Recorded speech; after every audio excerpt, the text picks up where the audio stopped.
Well, that's sort of downtime. Fuck. Where's that stupid echo board of yours?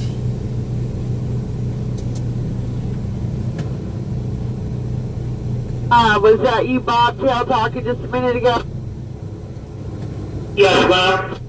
You drive safe, driver. Yes, ma'am. You notice my Muskogee? Oh, yeah, that's a big boy right there. Yeah, a guy sideswiped me last night. He sideswiped me and it's all bent out, stuck straight out. Oh, damn it.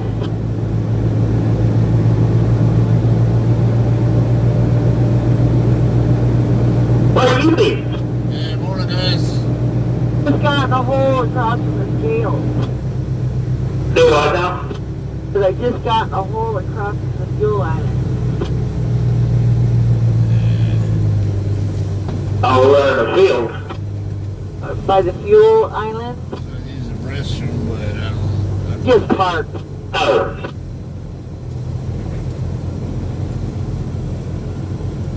I guess I better do my book before I leave.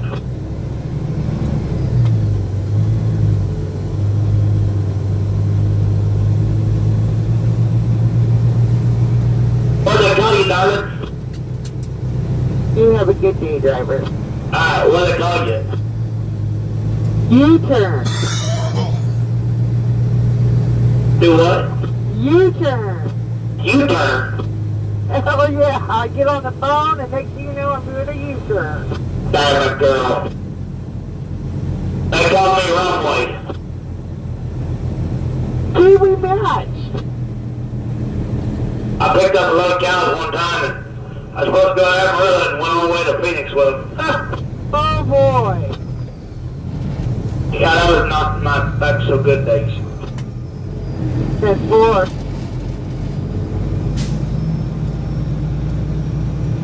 Damn, Skippy. I can't stand those stupid super trucker echo boards they use. I've been out here 29 years. I still make it that way. Second generation.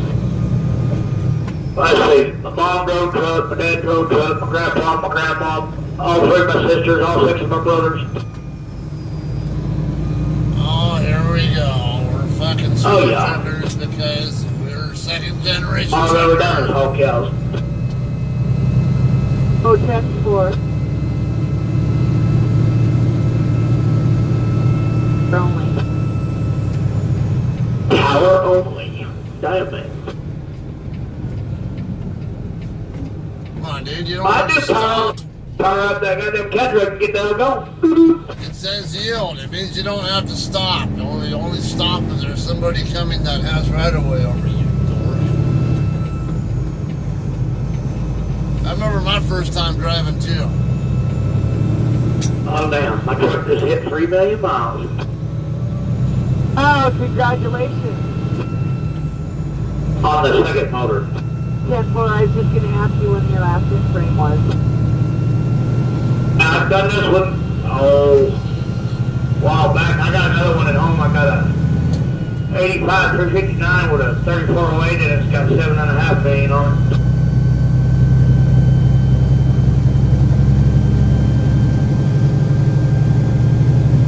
That's just a few miles.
guess you and Diane just had a anniversary at JCT.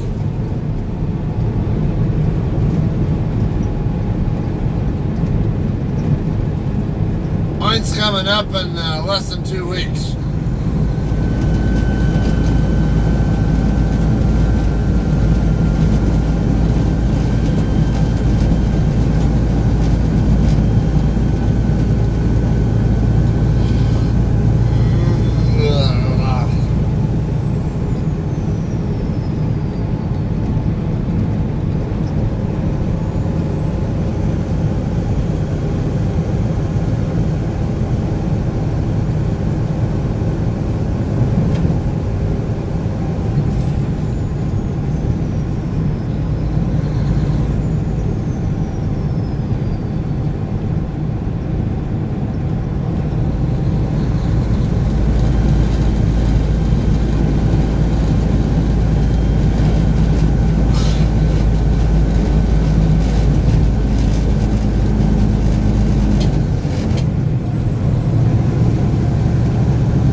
paychecks will be a little bit more volatile, I guess I could say. Or some will be not quite so high, and others will be strongly higher.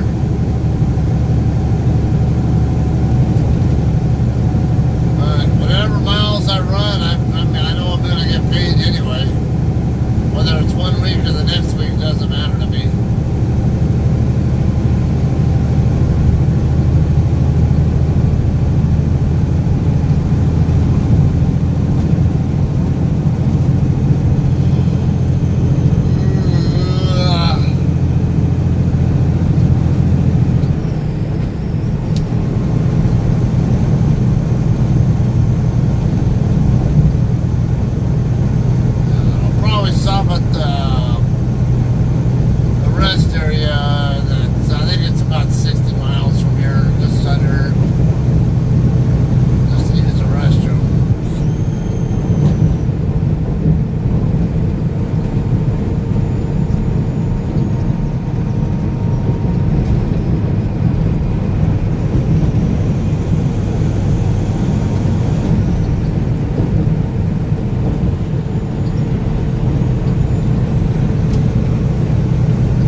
I might go further down.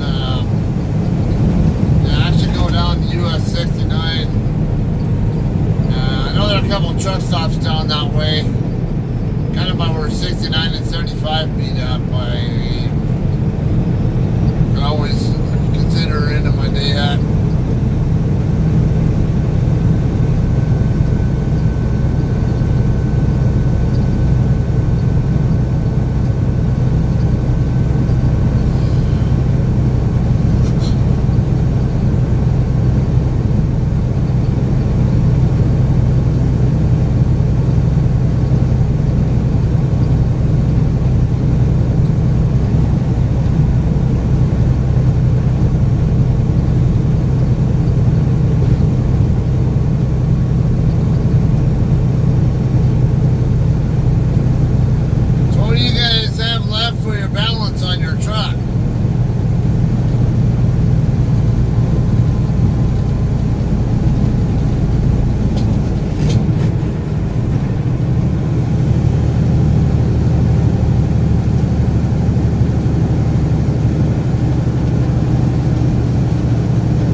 Missouri.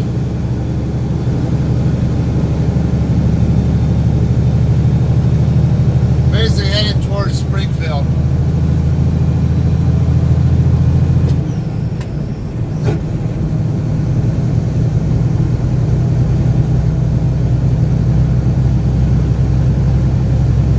I'm planning to end my shift at Big Cabin, but I might go a little further down. I'm on I-44 westbound right now. I'm going to go down to US 69 once I get to Big Cabin.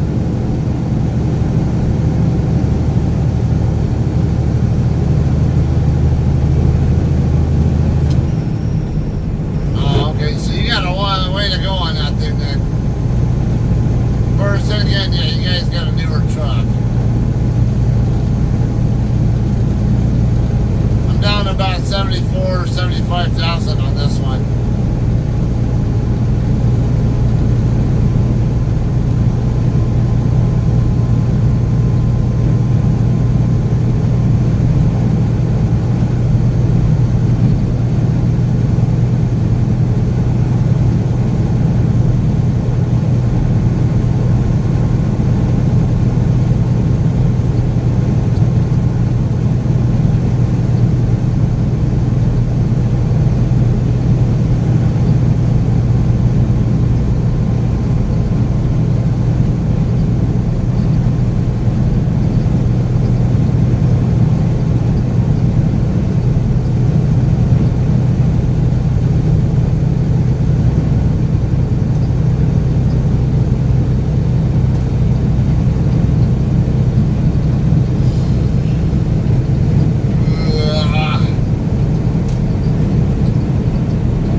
Hill, 90 miles away.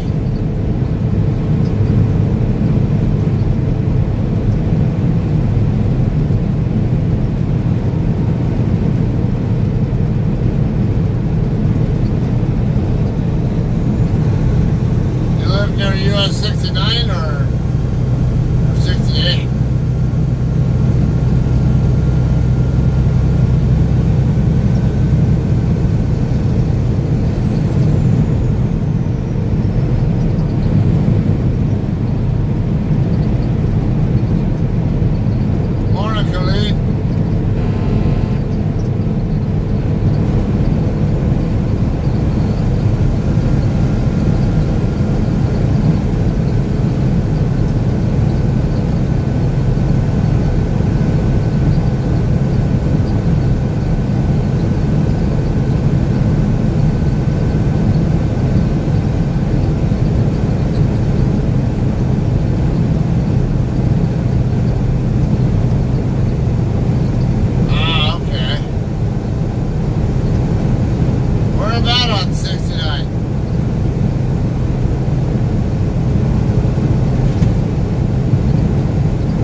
taking 69 and 75 down from Big Cabin down to Dallas.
equals F 8,300. The Dow tumbled nearly 1,000. Thursday, the S&P 500 and Dow entered a correction, or fell more than 10% from their recent highs. The Dow tumbled nearly 1,200 points for its worst day ever, and the index is now on pace to close out its worst week since October 2008. There are nearly 84,000 confirmed cases of coronavirus globally and more than 2,800 confirmed deaths. Japan has declared a state of emergency and Switzerland has banned gatherings of more than 1,000 people. The World Health Organization has yet to declare the outbreak as a pandemic, but officials warned Thursday it certainly has the potential to earn that label. The sky is falling. The screen shows the Dow Jones Industrial Average after the close of trading on the floor at the New York Stock Exchange, NYSE, in New York, U.S., February 27, 2020. Reuters' Brendan McDermott. Thursday, February 27, 2020, 6:30 p.m. ET, stock futures point to another volatile session Friday. U.S. equity futures initially suggested more volatility could come to the U.S. markets when they reopened on Friday. On Thursday evening shortly after 6 p.m. ET, Dow futures YM equals F were down 0.3%, S&P futures S equals F were down 0.4%, and NASDAQ futures NQ equals F were down 0.3%. By around 6:30 p.m. ET, contracts for the three indices had turned positive. Financial markets plunged for the sixth consecutive day on Thursday, with coronavirus fears shaving over 1,100 points off the Dow DJI, its biggest in history, and sending the S&P 500 GSPC swooning to its fastest ever correction. Global markets were down $1.83 trillion today, with the U.S. down $1.33 trillion, S&P Dow Jones. Howard Silverblatt said in an email. He added that over the past 6 days, global markets erased $6 trillion in wealth, with U.S. markets losing $4 trillion. Investors took fright amid the first coronavirus case in the U.S. involving a person who didn't travel to an infected country and didn't knowingly interact with someone who did. Meanwhile, California's governor said the state is monitoring more than 8,400 people who could possibly have the virus. The virus continues to spread globally, with more than 82,000 cases and rate is higher than other hard-hit areas. Experts are becoming increasingly resigned to a worldwide spread of the disease, even as China's new infections slow. All of those developments hammered global markets. S&P correction. The last 6 days saw the S&P 500 drop by 10% from its all-time high at rate faster than it ever has before, according to Deutsche Bank Securities. Asterisk, to be clear, a correction is characterized by a 10% decline from a recent all-time high. And so, while Black Monday, October 19, 1987, saw the market crash in a single day, the peak in that cycle actually occurred 2 months earlier in August. Rainsville and 4 p.m. ET, Dow drops more than 1,100 points after news California is monitoring thousands of possible cases. S&P 500 GSPC, minus 4.42% or minus 137.63 points to 2,978.76. Dow DJI, minus 4.42% or minus 1,190.95 points to 25,766.64. NASDAQ IXIC, minus 4.61% or minus 414.29 points to 8,566.48. Crude oil, CL equals F, minus 4.90% or minus 2.39 to $46.34 a barrel. Gold, GC equals F, minus 0.10% or minus 1.60 to 1,641.50 per ounce. 10-year Treasury, TNX, minus 0.84% or minus 0.0110 to 1.2990. Follow Yahoo Finance on Twitter, Facebook, Instagram, Flipboard, LinkedIn, and Reddit. Find live stock market quotes and the latest business and finance news. For tutorials and information on investing and trading stocks, check out Cache. Article 99 of 123. America Ferrera leaving, Superstore, Season 6, Amy not returning, TV Line. By Ryan Schwartz, February 28, 2020, 11:29 a.m. Pacific Standard Time. Courtesy of NBC. 63. Share this article. Tumblr, Reddit, LinkedIn, Pinit, WhatsApp, Print. Here's an announcement that is sure to send shockwaves through Cloud9. Superstore star and executive producer America Ferrera is leaving NBC's #1 comedy, which has already been renewed for a 6th season. She will make her final appearance as store manager Amy Sosa in the season 5 finale, airing Thursday, April 16th at 8/7 The last 5 years on Superstore have been some of the most rewarding, enriching and enjoyable years of my career, Ferrera said in a statement. Producing, directing and acting with this wonderful cast and crew has given me opportunities to grow as a person and storyteller. I'm so grateful to my partners at NBC and Universal Television for the support and belief they have always placed in the show, and I'm most thankful to the brilliant series creator, Justin Spitzer, for creating the funny, smart and relevant world of Superstore and inviting me to be a part of it. As I start the next chapter for my family and career, I wish only the best, and much continued success to my beloved Superstore family. Added Lisa Katz and Tracy Pakista, co-presidents of scripted programming at NBC Entertainment, America's immeasurable contributions to Superstore, both in front of and behind the camera as well as an ambassador for the show, can't possibly be quantified. We feel so fortunate to call her both a colleague and friend. TV stars' most shocking exits. Launch Gallery. There is no word yet on Amy's exit storyline, though the seeds have been planted for Ferrera's character to move up to Cloud9 corporate and leave Store 1217 behind. In Season 5, the character has softened her anti-corporate stance, while her boyfriend Jonah, played by Ben Feldman, remains dedicated to starting a workers' union. Ferrera's exit comes at the end of the Superstore's first season without the aforementioned Spitzer at the helm. Fellow F's Gabe Miller and Jonathan Green took over showrunning duties in Season 5. Superstore was recently renewed for Season 6, which will kick off with its 100th episode. That milestone will now double as the first episode in the series' post-Amy era. Are you saddened, shocked, disappointed about Ferrera's Superstore departure? Sound off in comments. If you like TV Line, you'll love our weekly newsletter. Click here to subscribe. Add a comment. Tags, America Ferrera, NBC, Superstore. Get more casting news. X. Article 100 of 123. Amargosa Road closed north of Main Street due to likely hit and run, Victorville Daily Press 4 hours ago.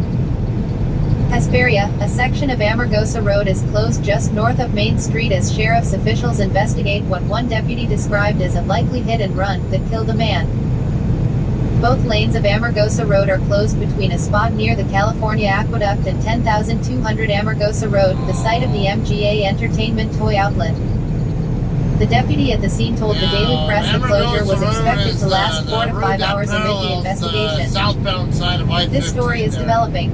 It will be updated as more information becomes available.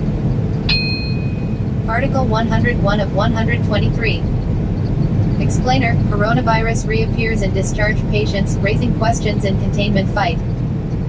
By David Stanway and Kate Kellen. Shanghai, London, Reuters, a growing number of discharged coronavirus patients in China and elsewhere are testing positive after recovering, sometimes weeks after being allowed to leave the hospital, which could make the epidemic harder to eradicate. On Wednesday, the Osaka prefectural government in Japan said a woman working as a tour bus guide had tested positive for the coronavirus for a second time. This followed reports in China that discharged patients throughout the country were testing positive after their release from the hospital. An official at China's National Health Commission said on Friday that such patients have not been found to be infectious. Experts say there are several ways discharged patients could fall ill with the virus again. Convalescing patients might not build up enough antibodies to develop immunity to SARS-CoV-2, and are being infected again. The virus also could be biphasic, meaning it lies dormant before creating new symptoms. But some of the first cases of reinfection in China have been attributed to testing discrepancies. On February 21st, a discharged patient in the southwestern Chinese city of Chengdu was readmitted 10 days after being discharged when a follow-up test came back positive. Lei Shazhong, the deputy director of the Infectious Diseases Center at the West China Hospital, told People's Daily that hospitals were testing nose and throat samples when deciding whether patients should be discharged, but new tests were finding the virus in the lower respiratory tract. Paul Hunter, a professor of medicine at Britain's University of East Anglia who has been closely following the outbreak, told Reuters that although the patient in Osaka could have relapsed, it is also possible that the virus was still being released into her system from the initial infection, and she wasn't tested properly before she was discharged. The woman first tested positive in late January and was discharged from the hospital on February 1, leading some experts to speculate that it was biphasic, like anthrax. The Journal of the American Medical Association study of 4 infected medical personnel treated in Wuhan, the epicenter of the epidemic, said it was likely that some recovered patients would remain carriers even after meeting discharge criteria. In China, for instance, patients must test negative, show no symptoms and have no abnormalities on X-rays before they are discharged. Alan Cheng, professor of infectious diseases epidemiology at Monash University in Melbourne, said it wasn't clear whether the patients were reinfected or had remained persistently positive after their symptoms disappeared. But he said the details of the Japan case suggested the patient had been reinfected. Song Tai, vice director of the local disease control center in southern China's Guangdong province, told a media briefing on Wednesday that as many as 14% of discharged patients in the province have tested positive again and had returned to hospitals for observation. He said one good sign is that none of those patients appear to have infected anyone else. Article 102 of 123. 2 new Love's locations add 193 new truck parking spots. Both of the new locations have a dog park. By Ashley. February 27, 2020. This week, Love's Travel Stops and Country Stores opened 2 locations, one in Michigan and one in California, adding nearly 200 new truck parking spaces to their network. On Wednesday, Love's opened a new location off of Highway 99 in Madera, California. Amenities at this location include 95 truck parking spaces, Chester's Chicken, Godfather's Pizza, and Arby's restaurants, 9 diesel bays, 7 showers, laundry facilities, an on-site Speedco, a cat scale, and a dog park.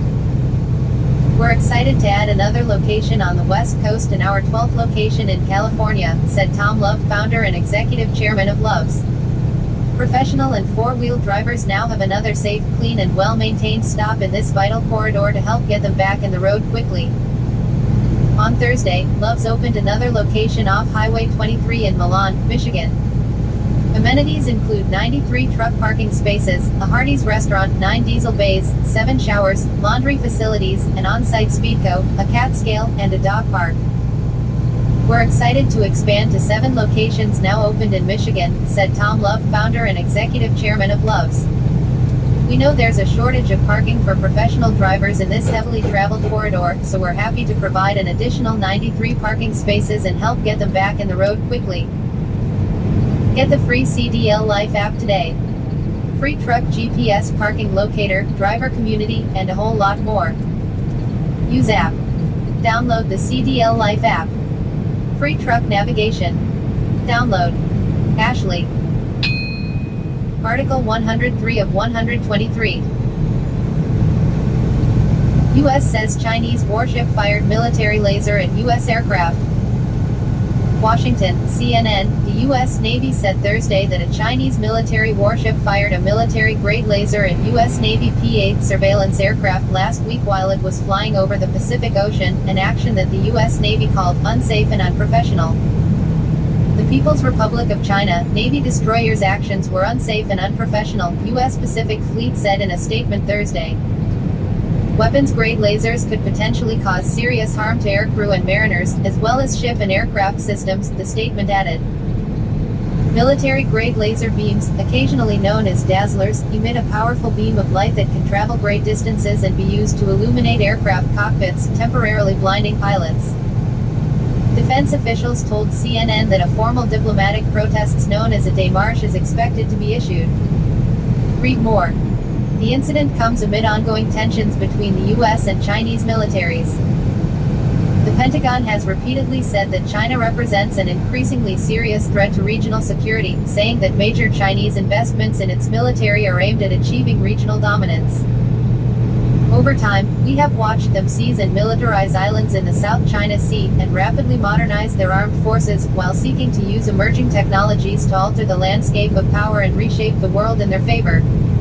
and often at the expense of others, U.S. Defense Secretary Mark Esper said earlier this month. Chinese lasers injure U.S. military pilots in Africa, Pentagon says. The U.S. has similarly issued such diplomatic protests in the past due to what the U.S. said was Chinese military forces using lasers against U.S. aircraft. One such incident took place in the East African nation of Djibouti, where both the U.S. and China maintain military bases. U.S. officials in 2018 accused Chinese forces stationed in Djibouti of injuring U.S. pilots with a laser that was fired at a U.S. C-130J aircraft. Article 104 of 123. Uber tweaks its app to improve those pesky pickups, The Verge. Uber has announced 2 new features that are meant to improve communication between riders and drivers and make pickups less stressful. If this sounds familiar, it's because Uber is constantly tweaking its app and rolling out new devices in its crusade to perfect those pesky pickups. The first change is a series of notifications meant to give riders greater insight into the progress of their driver. These notifications include how many minutes remain before a driver arrives, where you should meet a driver, which direction to walk, and helpful instructions on navigating big, chaotic areas, like an airport, arena, or event venue. The next change is a translation feature for communications with your driver. Uber is a global business and has said it wants to provide a more seamless way of getting in touch with your driver. Previously, an in-app text message sent from a driver to a rider would appear in that driver's preferred language. For example, if a driver prefers Spanish, a text message to a rider would be displayed in Spanish regardless if that is the rider's preferred language. Now, when you text your driver in the app, there will be an option to translate the message into your driver's preferred language and vice versa. So much can go wrong after you tap that request button, especially in crowded or nighttime situations. Uber says it's constantly looking for ways to cut through the clutter and reduce the number of rides that ultimately get canceled, an action that leads to what Uber calls wasted supply. The company has been throwing lots of people and resources at its cancellation problem over the years, and today's announcement is just the latest prong of that effort. Uber has been tweaking its main product, its app, in recent months in an effort to improve the seamlessness of pickups and drop-offs. The company recently introduced a unique, 4-digit PIN verification system aimed at making sure riders don't get into the wrong vehicle. If you opt in, you'll need to say the PIN out loud to your driver before he or she can start the ride. Uber is also developing a new technology that uses ultrasound waves to automatically verify you're in the right car, no PIN needed. The rider's phone will send this ultrasonic signal to the driver's phone to automatically verify the unique PIN. The company has said that technology should be ready to roll before the end of 2019. Article 105 of 123. Locals get paid cash for tattling on idling trucks under War on Idling effort. Locals get paid cash for tattling on idling trucks under War on Idling effort. Locals get paid cash for tattling on idling trucks under War on Idling effort. A new ad campaign featuring Billy Idol encourages locals to report idling trucks and allows them to keep 25% of the fine. By Ashley. February 28, 2020. New York City has renewed efforts to cut down on idling vehicles with a new awareness campaign featuring rocker Billy Idol. On February 27, Mayor Bill de Blasio unveiled a new ad campaign called Billy Never Idles, designed to declare war on idling cars and trucks in New York City. Standing with at Billy Idol, Billy Never Idles as the campaign's slogans, at Bill de Blasio says the city will pay people to report idling vehicles to the authorities.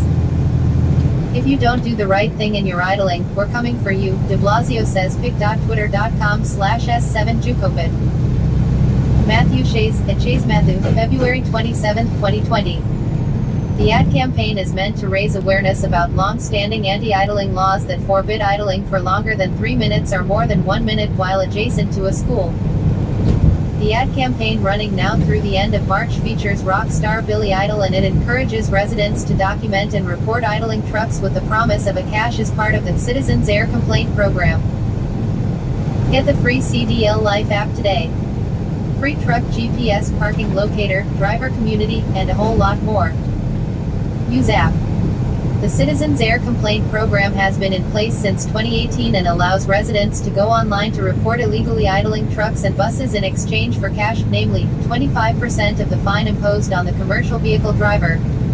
The program does not allow for idling complaints to be filed against passenger vehicles. To report an idling truck or bus, residents must submit a video showing the vehicle idling for longer than the legal limit. In support of the campaign, 7 air and noise inspectors will be added to the city's Department of Environmental Protection to address the expected increased complaints. In the Vice video below, environmental activist George Pakenham shows reporters exactly how he banked thousands of dollars by submitting evidence of idling commercial vehicles. In the 2019 video, he says he had earned $9,000 for submitting 120 idling complaints. By February 2020, he says he's earned around $17,000. An error occurred. Try watching this video on, or enable JavaScript if it is disabled in your browser. For more information on the Citizens Air Complaint Program, you can click here. Download the CDL Life app. Free truck navigation. Download. Ashley. Article 106 of 123. U.S. Supreme Court agrees to dismiss D.C. sniper case following Virginia parole law, NPR. The U.S. Supreme Court agreed this week to dismiss the case of D.C. sniper, Lee Boyd Malvo, who mounted a legal challenge to his life without parole sentence for a deadly 2002 shooting rampage he committed as minor. The request to withdraw the appeal from the High Court by lawyers on both sides came after Virginia Gov. Ralph Northam signed legislation on Monday that allows all juvenile lifers who committed crimes under the age of 18 to seek parole after serving 20 years. That includes Malvo, who was 17 when he and John Allen Muhammad, his surrogate father, spread terror in Washington, D.C., Virginia and Maryland by randomly shooting and killing 10 people over 3 weeks. Malvo, who is now 35 and held at Red Onion Supermax prison in Virginia, should be eligible for release in 2022. Muhammad was sentenced to death and executed in 2009. But neither the latest change in state law nor the Supreme Court dismissal eliminates the likelihood that Malvo will live any of his life outside of confinement.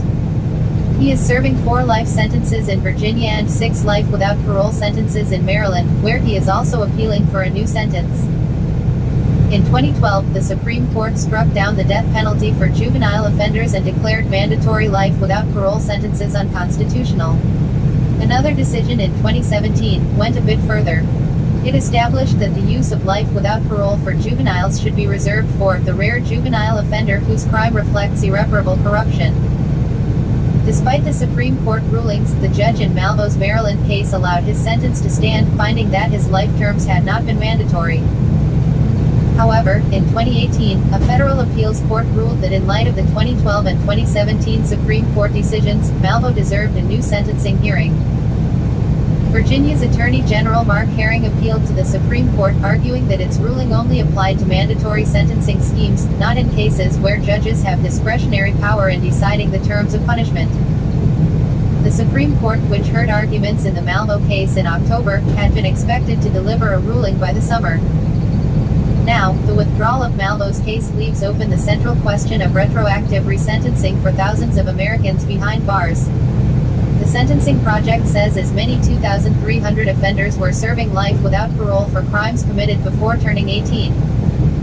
The federal government and 29 states are in the process of reviewing or resentencing parole-ineligible offenders. Only a small fraction of individuals have been released from prison, according to the nonprofit group. Meanwhile, in New Mexico, Missouri, New York and Maine, no one is serving the sentence. Article 107 of 123. Tom Holland in Back to the Future remake. Actor says there have been talks. Like Casablanca or Citizen Kane, Back to the Future is one of those Hollywood classics that should never be remade or rebooted. But as we all know, remakes, reboots, and general reimaginings of established franchises are par for the course these days, which means that Robert Zemeckis' time travel masterwork may not go untouched for much longer. Speaking with BBC Radio 1's Ali Plum, Tom Holland revealed that there have been some talks about bringing the iconic sci-fi series back to the big screen with him playing one of the leads. If not Marty McFly, then probably a character very much like him, or so we postulate, since details are pretty light. It's enough to make you yell, "Great Scott!" in shocked and affronted tones. Yeah, well, I'd be lying if I said there hadn't been conversations in the past about doing some sort of remake. But that film is the most perfect film, or one of the most perfect films, one that could never be made better, said Holland, who could have easily based part of his Peter Parker performance on Michael J. Fox's Marty McFly. He had to have bright. The MCU actor also broke his silence on that viral deepfake, which turned him and Robert Downey Jr. into Marty and Doc Brown, respectively. If Downey and I could just shoot that one scene that they remade for fun, he could pay for it because he's got loads of money, continued Holland. I would do it for my fee and we could remake that scene. They've been I living think on we owe it Missouri to now. deepfake because they did such a good job. At first, I was almost like really offended. I almost thought, I need to call my lawyer right now and sue someone. I was like, this is great, I'm gonna get paid today. But I didn't sue, because I thought it was a great video. But yeah, I think I'm gonna speak to Robert and see if we can try to recreate something for deepfake. If Tinseltown ever does dare to cross that sacred line and do something with Back to the Future, it most likely won't have the support of trilogy co-creator, screenwriter Bob Gale. You know, you don't sell your kids into prostitution.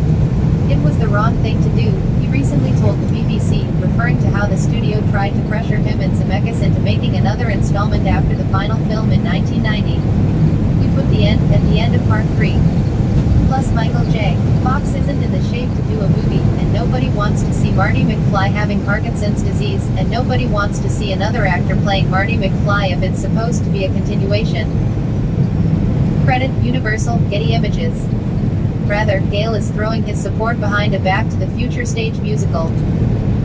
We learn from the fact that so many studios have gone back to the well on some of their franchise properties too many times, and the audiences are disappointed and say, oh my god, they ruined my childhood, he continued.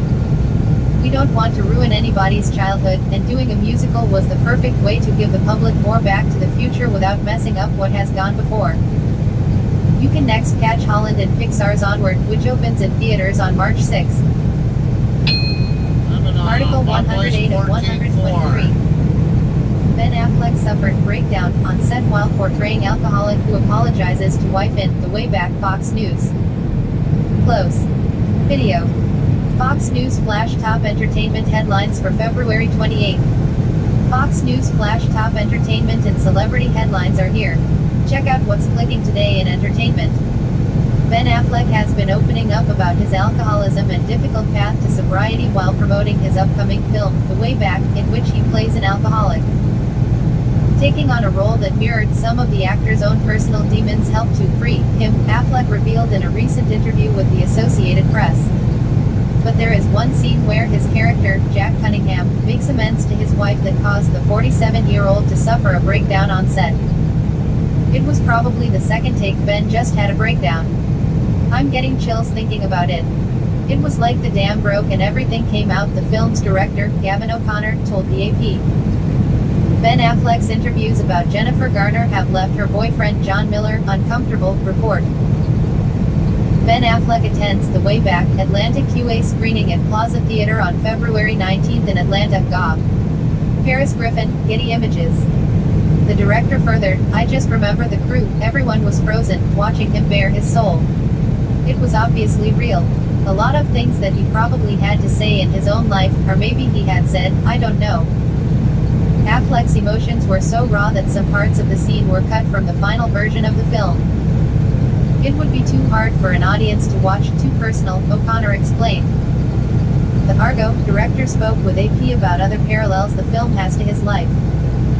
Ben Affleck says ex-Jennifer Lopez should have received an Oscar nomination for Hustlers. Ben Affleck and Jennifer Garner were all smiles as they took their kids to church together in Los Angeles. Splash. Unfortunately, I had actually lived that life and done the research. I brought a certain perverse expertise because I knew what it was like to feel enthralled to a compulsion that wasn't good for me, Affleck says. I knew how hopeless that could feel. And I knew how enormously frustrating it is. But I also knew something really important, which is people get better. You can get better. Affleck went into rehab at the start of prepping for the movie, O'Connor revealed, marking somewhat of a difficult transition for Jennifer Garner's ex-husband. So now we were prepping the movie while he was in rehab and we thought it was going to fall apart, said O'Connor. But he still wanted to do it. When he got out, he was incredibly raw and vulnerable and I think a little lost just in regard to having to confront the demons. Ben Affleck shares what he's looking for in his next relationship, all the sort of usual stuff. Ben Affleck plays the role of an alcoholic who is struggling with a failed marriage in The Way Back. Splash News. Despite his admitted relapses, last October, he was captured drunk on camera. Affleck told AP his journey to sobriety has been humbling. It takes time to learn all the things you need to learn. And it also takes time to suffer enough until at some point there's something inside you that says, no mas. I give, says Affleck. What it really is personally in me and what I've seen in others that I want for myself is a profound sense of humility. You are not stronger than the thing you're addicted to. It is stronger than you. It will always be stronger than you. Ben Affleck thanks ex-wife Jennifer Garner for being thoughtful, considerate, responsible, in public note. Ben Affleck and Jennifer Garner reunite after the actors release Teen. Affleck previously opened up to the New York Times in an interview about how his alcoholism took a toll on his 10-year marriage to Garner. The exes, who have 3 children together, separated in 2015 and divorced in 2018. The biggest regret of my life is this divorce, Affleck told the New York Times, explaining that while he still feels guilt over the split, he's moved beyond the shame. Shame is really toxic. There is no positive byproduct of shame. It's just stewing in a toxic, hideous feeling of low self-worth and self-loathing. Click here to get the Fox News app. Affleck then admitted he drank relatively normally for most of his marriage, but in 2015 or 2016, he began to drink more heavily, which created more marital problems. The Way Back comes out March 6. The Associated Press contributed to this report. Article 109 of 123. Car slams into semi-truck on NB15 freeway in Cajon Pass, driver critically injured, bbng.com. Cajon Pass, Caliph. bbng.com, a major crash reported in the Cajon Pass Thursday night briefly halted traffic in anticipation of a helicopter landing. It was first reported at 7:35 p.m. as a black sedan that rear-ended a semi-truck on the northbound 15 freeway near the truck scales, near Highway 138. The San Bernardino County Fire Department, SBCOFD, and California Highway Patrol responded to the scene and confirmed one person was trapped inside the sedan. Fire Captain Jeremy Kern of SBCOFD said in a tweet that an air ambulance was requested to the scene and to expect delays. However, a few moments after the northbound traffic was stopped, it was reopened after the requests for a helicopter was canceled. Kern confirmed that the air ambulance was canceled and the patient went by ground to a trauma center. He also reported extrication took 25 minutes to complete. No further details were immediately available. Please check back for updates. To follow updates to this article and more, join our news group on Facebook with over 130,000 members, like our Facebook page, and follow us on Instagram and Twitter. Share this. Tweet. WhatsApp. More. Tags. 15 freeway crash Cajon Crawl Cajon Pass. Article 110 of 123. Victorville Police Deputy involved in multi-vehicle crash, bbng.com. Victorville, Caliph. bbng.com, a Victorville police deputy was involved in a multi-vehicle crash this afternoon just before 5 p.m. The crash happened at the intersection of La Mesa Road and King Canyon Road on February 25, 2020, and involved the deputy patrol cruiser, a white Mercedes-Benz and a gray Dodge Ram pickup truck. The Victorville Fire Department and AMR responded to the scene and assessed the injured occupants. The male driver of the Dodge Ram and his female passenger complained of pain, but declined medical transportation by ambulance. The 17-year-old male driver of the Mercedes, and the deputy driving the cruiser sustained non-life-threatening injuries and did not require ambulatory services. According to witness statements, the Victorville deputy was traveling eastbound on La Mesa Road and collided with the gray SUV that was turning left onto King Canyon Road from westbound La Mesa Road. The driver of Mercedes was in the northbound lanes of King Canyon Road waiting to turn left onto westbound La Mesa Road when the crash happened. The crash happened so fast, before I knew it the truck had spun around and hit my car, the 17-year student stated. Noemi Sanchez, a nearby resident, said she heard the crash and ran to help. I live at the corner house, and I always hear cars screeching and hearing what sounds like near misses. San Bernardino County Sheriff's spokeswoman Jody Miller said there was nothing in the call history to suggest the deputy was en route to another call. The cause of the crash was not immediately determined. Share this. Tweet. WhatsApp. More. Tags. Victorville deputy crash. Article 111 of 123. After a month of eating only dog food, Munster man sees drastic change in health. MSN.com, yesterday. Mitch Felderhoff will do anything to prove a point. But his latest attempt at being right couldn't have been more pleasantly wrong. Yeah, I was absolutely shocked, he said. Mitch, who owns Munster Milling, a pet food company in Munster, believes his company's dog food can't be beat. To prove it, he put his mouth where his money is. At the end of the day, we're not going to give your dog something if we haven't eaten it ourselves, Felderhoff said. So for 30 days, Felderhoff ate nothing but dog food. He documented his journey on social media. Felderhoff says it's definitely no filet mignon, but it's actually not as bad as you might think. It's not like I was eating Bob's Steak and Chop House, he said. I can't pretend it was awesome, but it got me through. Felderhoff has gotten a lot of attention for his effort, and even got a mention on The Tonight Show. But he had no idea the profound impact this would have on his health. Never did I think in 30 days I could have the exact opposite effect of Super Size Me, he said, referring to the popular documentary about McDonald's. In just 30 days, Mitch lost 30 pounds, his blood sugar and blood pressure went down significantly and his cholesterol dropped 60 points. I put people on cholesterol-lowering meds and they don't have as good as results as Mitch had on dog food, said Amy Dangelmeyer, Mitch's family nurse practitioner. There wasn't a single thing that was a negative, Felderhoff added. Mitch says he's never been this healthy in his life. In fact, he feels so good, he plans to keep dieting like a dog. Not eating dog food, but I'm eating once a day and I'm eating what I need, he said. I would not recommend dog food, but at the end of the day just eat less and eat less junk. Article 112 of 123. What's in the U.S. Taliban deal to end war in Afghanistan and bring U.S. troops home. In a historic signing ceremony with the top U.S. diplomat and the Taliban's second highest ranking leader, the U.S. and the militant group agreed to begin to end America's longest war.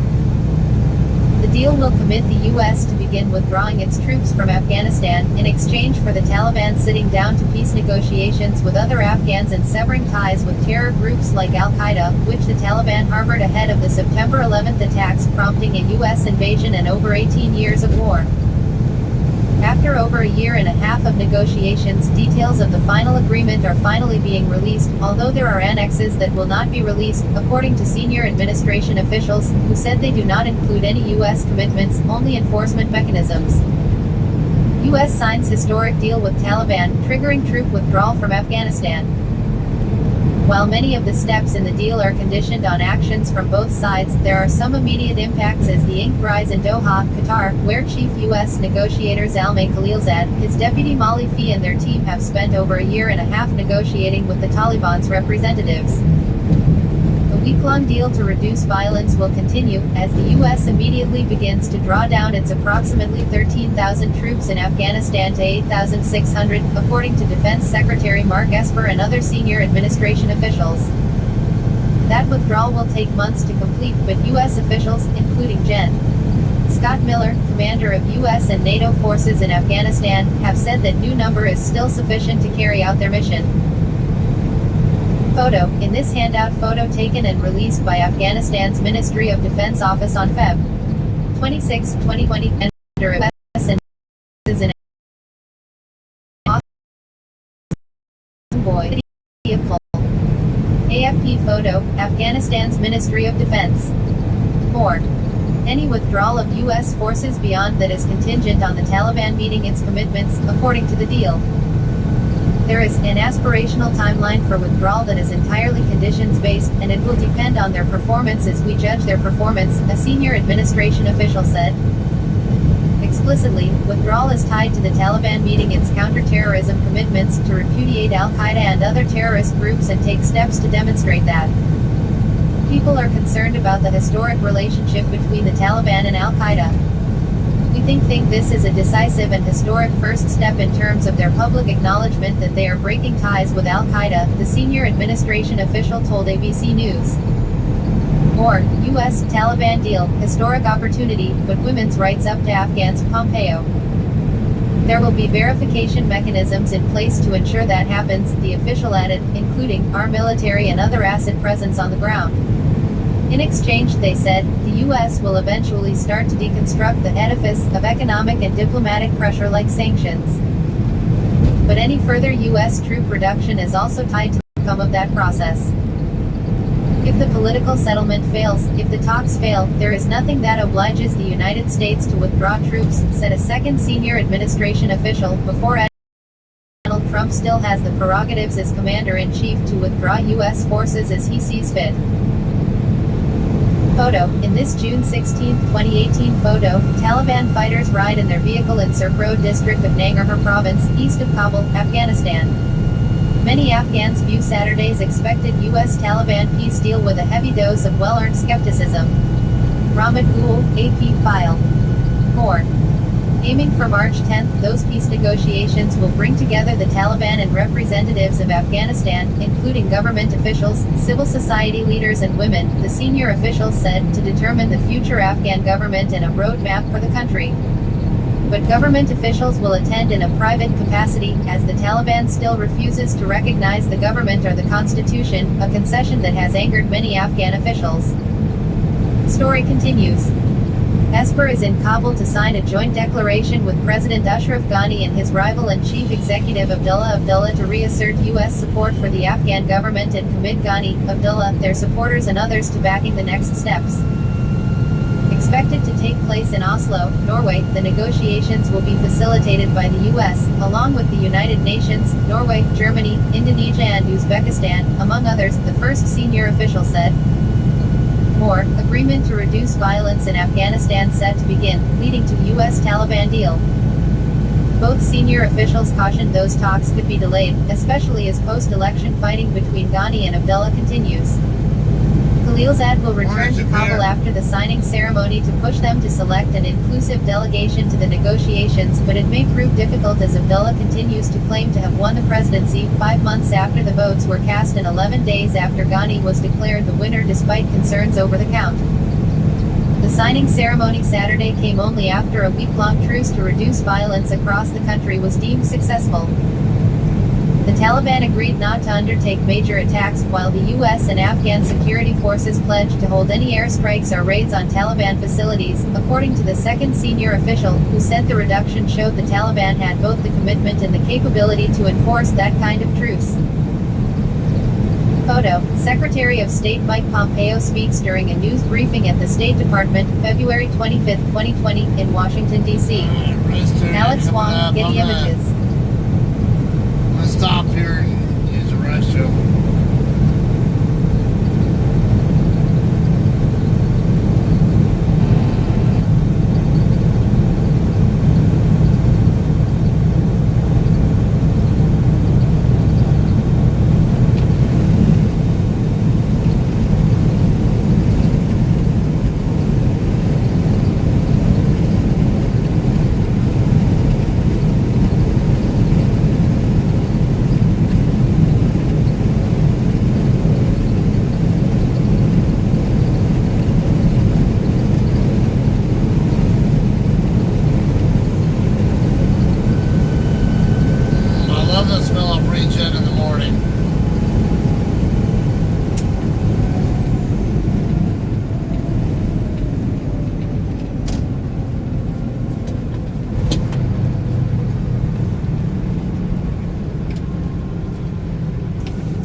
Definitely doing a regen.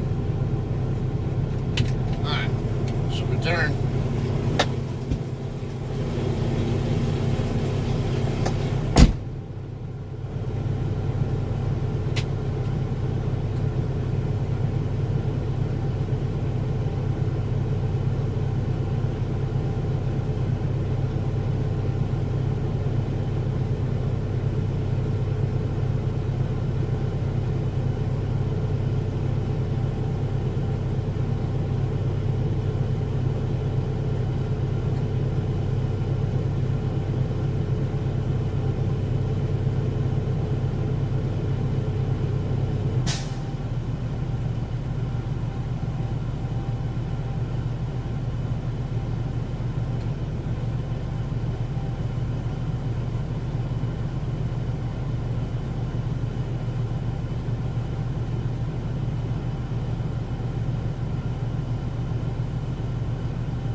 That's interesting.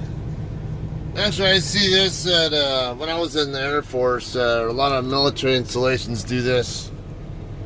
So I got a couple cars on trailers right here. It's part of a seatbelt campaign. The white SUV, there's a sign there saying the driver was wearing their seatbelt and they survived. Basically, it has front end damage on the vehicle. The car, it looks like it might have been in a rollover or something. It's hard to tell. I don't see any, it doesn't look like it's huge damage at all. However, the driver was not wearing a seatbelt and was killed.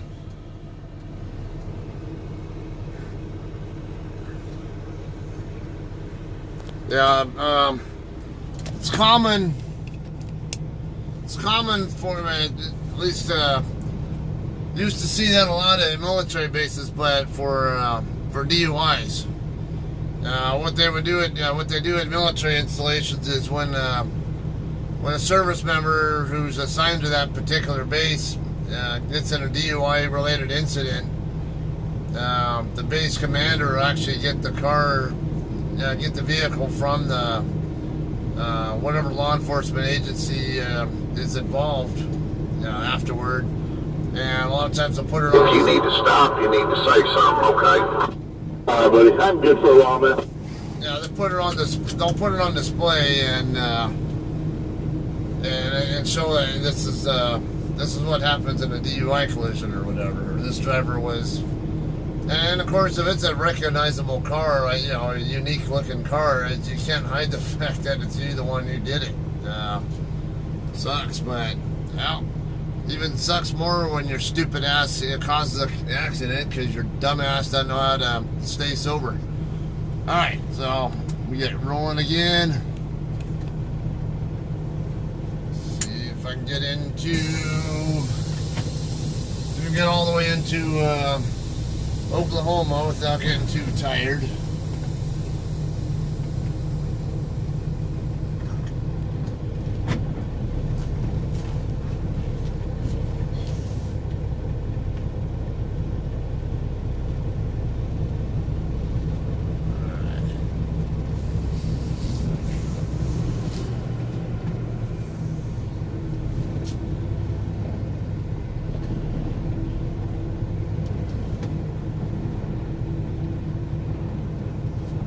Like we're good. And then go slowly to make sure my right side would clear that light pole and that my Towns would clear this guy that I was just behind.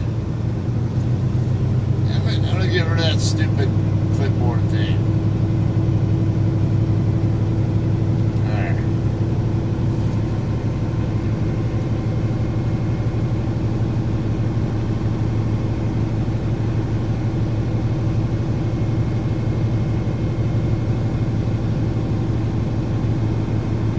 So less than 120 miles to go to Oklahoma.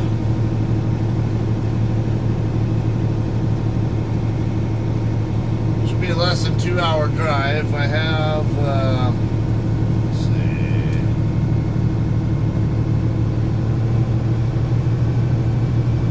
I have 326 to work with.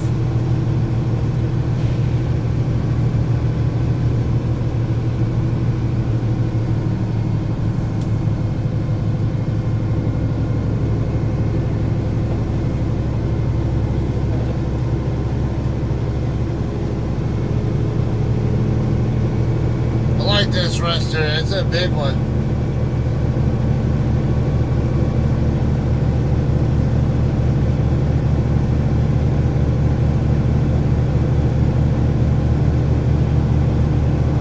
It's not too tight and there's a lot of parking.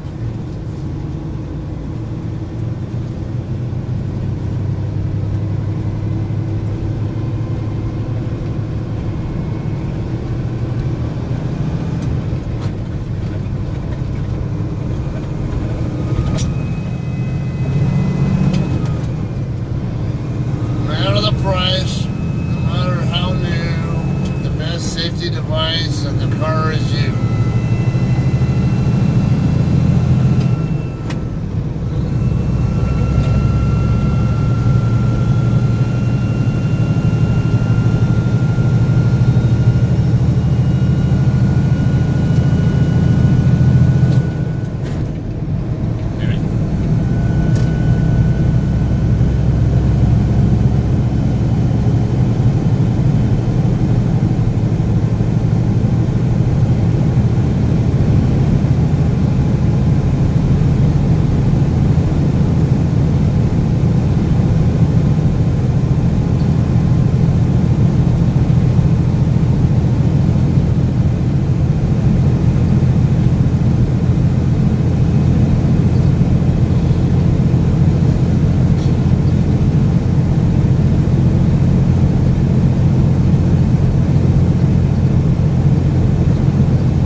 Article 113 of 123. Coronavirus fears could put a damper on the U.S. housing market. The coronavirus has sent stock markets plummeting and no industries, including housing, is immune. Mortgage rates are hitting multi-year lows as investors, fearful of a possible coronavirus pandemic, have flocked to safe havens like treasuries, sending the 10-year treasury note to a record low yield. While low rates will give hesitant homebuyers a reason to purchase, the heightened demand for housing could further depress historically low inventory. Additionally, homebuilders rely on China, where the coronavirus or COVID-19 originated, for construction materials, and any disruption in the supply chain could impact their ability to deliver much-needed new inventory into the market. There's a lot of uncertainty. It's a good thing that interest rates are lower, it makes folks afford a home, said Danielle Hale, chief economist at Realtor.com. But it depends on which is more important, affordability or future job security. There's no question that fear over a potential global coronavirus pandemic could have a negative impact on consumer confidence and lead potential homebuyers to delay their purchasing decision, since a home is a big-ticket purchase. So far, the virus has spread globally with more than 82,000 cases and more than 2,800 deaths. And the World Health Organization just increased its global assessment of the coronavirus to very high. Uncertainty over the spread, severity, and length of the coronavirus outbreak adds to the challenge of estimating the impact on the housing market, said Frank Nothoff, chief economist for CoreLogic. Nonetheless, some economic impacts are clear. Economic growth will likely be slower this year than was previously thought. A recession in 2020 is unlikely but can't be ruled out. The prospect of weaker economic growth coupled with investor flight to quality in global capital markets has pushed long-term interest rates down. The 30-year fixed mortgage rate averaged 3.45% for the week ending February 27, compared to a year ago at the same time when it averaged 4.35%, according to Freddie Mac. That rate is the lowest in 3 years. Freddie Mac 30-year fixed mortgage rates. I believe the lower interest rates will be too enticing and hence the housing demand will be there, said Lawrence Yun, chief economist at the National Association of Realtors, NAR, adding that 2020 was off to a strong start. Low interest rates have already fueled sales activity. In January, existing home sales rose 9.6% to a seasonally adjusted 5.46 million from a year ago, the NAR said, and it was the second straight month of year-over-year increased activity. Meanwhile, new home sales reached their highest level since July 2007. On top of positive sales data, housing starts for December and January were also promising, up from year-ago levels. Housing starts jumped 21.4% on an annual basis to 1.425 million units in January and were revised to a pace of 1.626 million units in December, the highest level since December 2006. Home building at risk. But the coronavirus outbreak could disrupt home building in the U.S. It's a setback that the market can't afford considering housing inventory levels for January are at the lowest level since 1999 and unsold inventory sits at a 3.1-month supply at the current sales pace, according to the NAR. The low inventory has also been driving home prices up.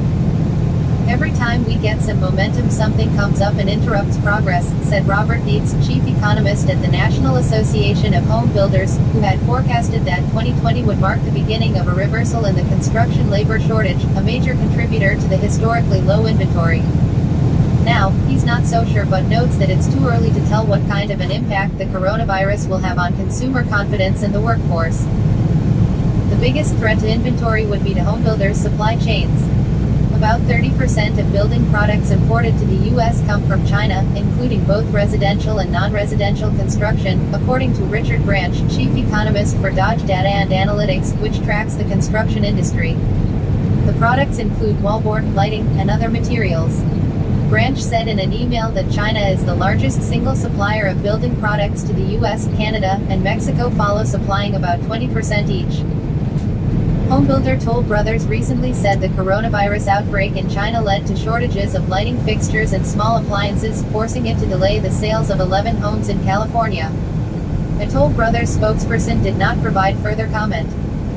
It's just one more negative influence on the U.S. homebuilding industry, which is already being impacted by the lack of skilled labor, higher land costs, higher building material costs, said Branch in an email, adding that homebuilders are taking a wait-and-see approach but will likely figure out ways to source supplies from countries other than China. We have been underbuilding since 2012, so we were moving in the right direction, said Hale. It is too soon to know how far off course we will get as a result of the virus. Amanda Fung is an editor at Yahoo Finance. Read the latest financial and business news from Yahoo Finance. Read more. U.S. home price growth picks up for fifth consecutive month. The hottest housing market of 2019. Why mortgage delinquencies are at a 12-year low. Homebuyers think a recession will hit by 2022, survey. Follow Yahoo Finance on Twitter, Facebook, Instagram, Flipboard, Smart News, LinkedIn, YouTube, and Reddit. Article 114 of 123. Answer, Quora. Open an app. Sign in. What's something a flight attendant did to you that you will never forget? Sally Hammock, former banks, mortgage companies, county courts, etc. Answered February 29, 2020. Several years ago, I was flying from Salt Lake City to Atlanta. The male flight attendant who first talked to me was obviously a gay man. He was quite delightful, very amusing, and we had great fun flirting with each other. I am under 5 feet tall, I am 65 years old, and I could pass for the Pillsbury old lady dough girl. Regardless of our ages or how we looked, there was something between us that touched a spark of kindred spirits. We both really just had fun bantering with each other. At one point he came by and asked if there was anything else I needed. I told him that I was in dire need of chocolate, and I laughed about it. And then I took a nap. When I woke up, there was a bag of peanut M&Ms on my tray table. I knew that my angel flight attendant had put in there for me. I was lucky to see him as I was leaving, and we hugged each other and commented how much we have enjoyed the flight. When I flew back home to Salt Lake, he was also my flight attendant. We exchanged hugs again, and I had a great flight home. I just adored him and could have hung out with him for hours. 5.5K views. You 106 upvoters. About the author. Sally Hammock. Honestly, what do you care about where I work? 38.1K content views, 31.5K this month. View 100 plus other answers to this question. About careers, privacy terms, contact. Open an app. Article 115 of 123. Medal of Honor Monday, Air Force Maj. George Andrew Davis Jr. Greater than U.S. Department of Defense. Greater than story. To be a flying ace, you have to be credited with shooting down several enemy aircraft during combat. It didn't happen often in the 20th century, and it rarely happens now. Air Force Maj. George A. Davis Jr., a Medal of Honor recipient, is one of only a handful of U.S. military pilots to hold the distinction of being an ace in 2 wars. Davis was born December 1, 1920, in the central Texas town of Dublin, but he grew up with his parents and 8 siblings in Morton in the northwestern part of the state. Davis went to Harding College in Arkansas and then returned home. He worked there briefly before joining the Army Air Corps as an aviation cadet on March 21, 1942. About a year later, he finished his flight training and was commissioned as a second lieutenant.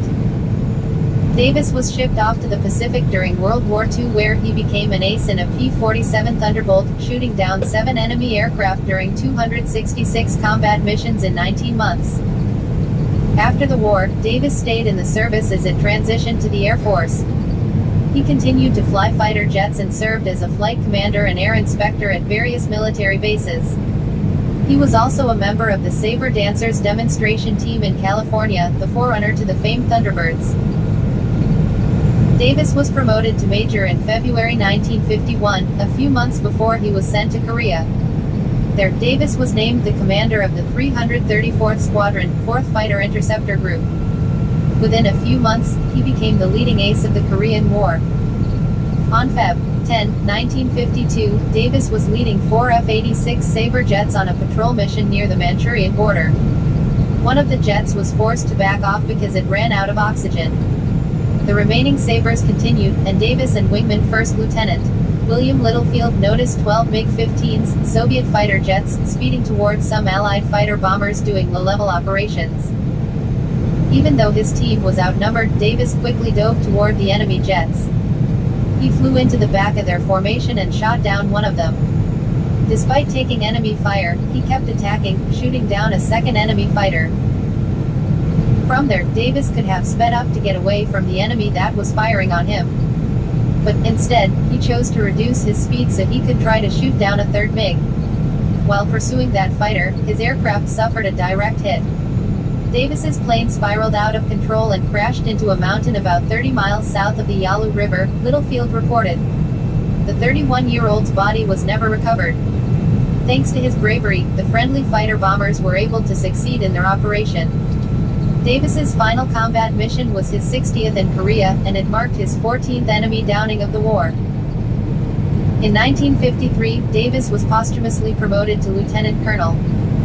His wife Doris received the Medal of Honor on his behalf at a ceremony at Reese Air Force Base, Texas, on May 14, 1954. His parents and 3 children, one of whom he had never met, also attended. During both wars, Davis racked up an impressive number of decorations, including 4 Distinguished Flying Crosses, 10 Air Medals, 3 Silver Stars and the Distinguished Service Cross. Davis's contributions to air attacks in both wars will always be remembered. A Veterans Memorial was dedicated to him in Lubbock, Texas, in 1990. His name is also inscribed on the wall of the missing at the National Memorial of the Pacific in Honolulu. This article is part of a weekly series called Medal of Honor Monday, in which we highlight one of the more than 3,500 Medal of Honor recipients who have earned the U.S. military's highest medal for valor. More stories of valor. Experience the highest awards for valor. Article 116 of 123. Beware phones running these apps, say security researchers, Tom's Guide. San Francisco, don't use a mobile authenticator app on an old smartphone, because the app is only as secure as the operating system in which it's running, 2 security researchers said at the RSA conference here earlier this week. In fact, one of the researchers says to avoid Samsung phones altogether. Aaron Turner and Georgia Weidman emphasized that using authenticator apps, such as Authy or Google Authenticator, in 2-factor authentication was better than using SMS-based 2FA. But they said, an authenticator app is useless for security if the underlying mobile OS is out of date or the mobile device is otherwise insecure. Best Android antivirus, protect your smartphone or tablet. Microsoft Surface Duo could battle Samsung Galaxy Fold 2 this summer. Plus, GDC cancelled due to coronavirus, what's next? You don't want the risk associated with 32-bit iOS, said Turner, adding that you should use only iPhones that can run iOS 13. In Android, use only the Pixel class of devices. Go to Android One if you can't get Pixel devices. I've had good experiences with Motorola and Nokia Android One devices. And he warned the audience to stay away from one well-known Android brand. German phone hacker Karsten Knoll showed that Samsung was faking device updates last year, Turner said. Stop buying their stuff. The problem is that if an attacker or a piece of mobile malware can get into the kernel of iOS or Android, then it can do anything it wants, including presenting fake authenticator app screens. One of my clients had an iPhone 4 and was using Microsoft Authenticator, Turner said, indicating another authenticator app.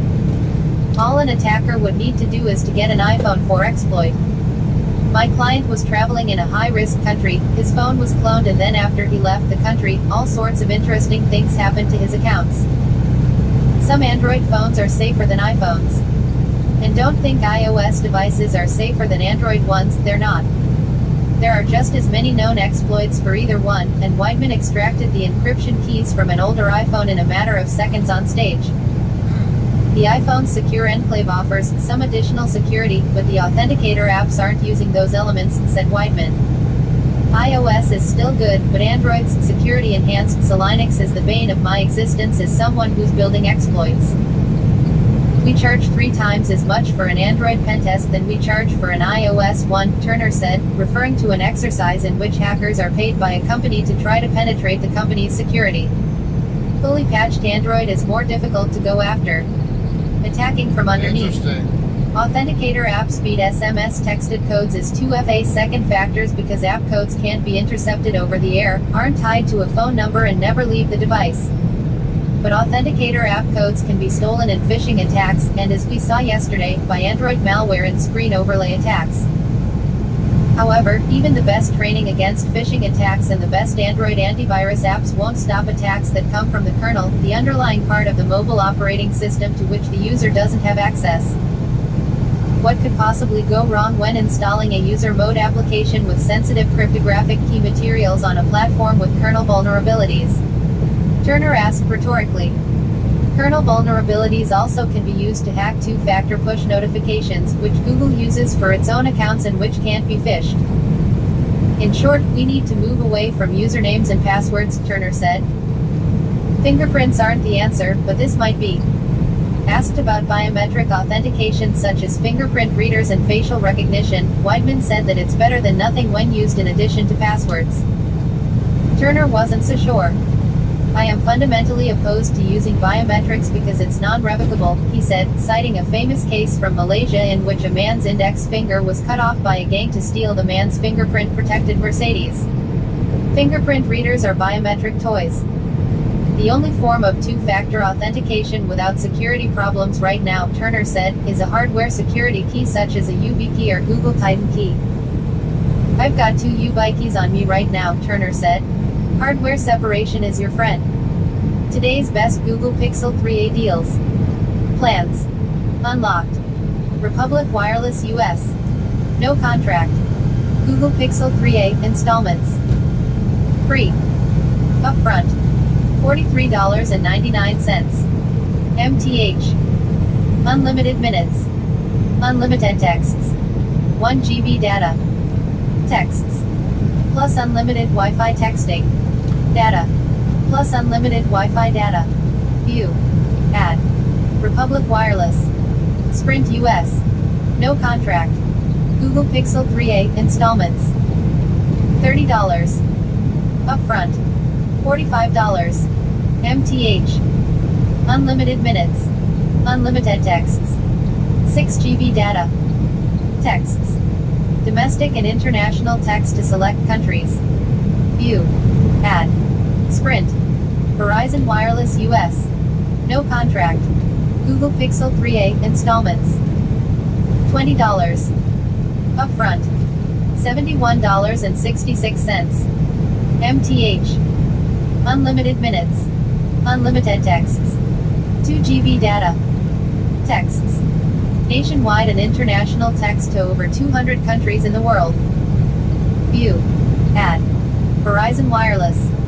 We check over 130 million products every day for the best prices. View all deals. Powered by. In association with. Whistleout. Article 117 of 123. Second coronavirus case of unknown origin confirmed in California. Oregon confirms first community spread case, Fox News. Close. Video. Trump rips CNN for coronavirus coverage. Trump calls out politicization of outbreak, reaction and analysis on the 5. I-44 westbound, past near Stratford, Missouri right now. After a Santa Clara County resident reportedly tested positive for the disease. Meanwhile, state officials in Oregon confirmed the first community spread case of the virus. The Centers for Disease Control and Prevention, CDC, said that officials are aware of a second possible instance of community spread of COVID-19 in California, and that the patient has tested positive for the virus and is considered a presumptive positive case, the Associated Press reported. Oregon Health Authority, OHA, officials said Friday that the state's case was presumptive, as it hadn't yet been confirmed by the CDC, Fox 12 Oregon reported. The news broke just 2 days after California's first case of unknown origin was confirmed. The CDC says there are 12 travel-related U.S. cases and now 3 cases of person-to-person spread in the country, according to its website. The latest case would bring the total number of those detected in the U.S. to 16. The latest case brings the number of infected in the United States to at least 60, which includes people who've been repatriated to the U.S.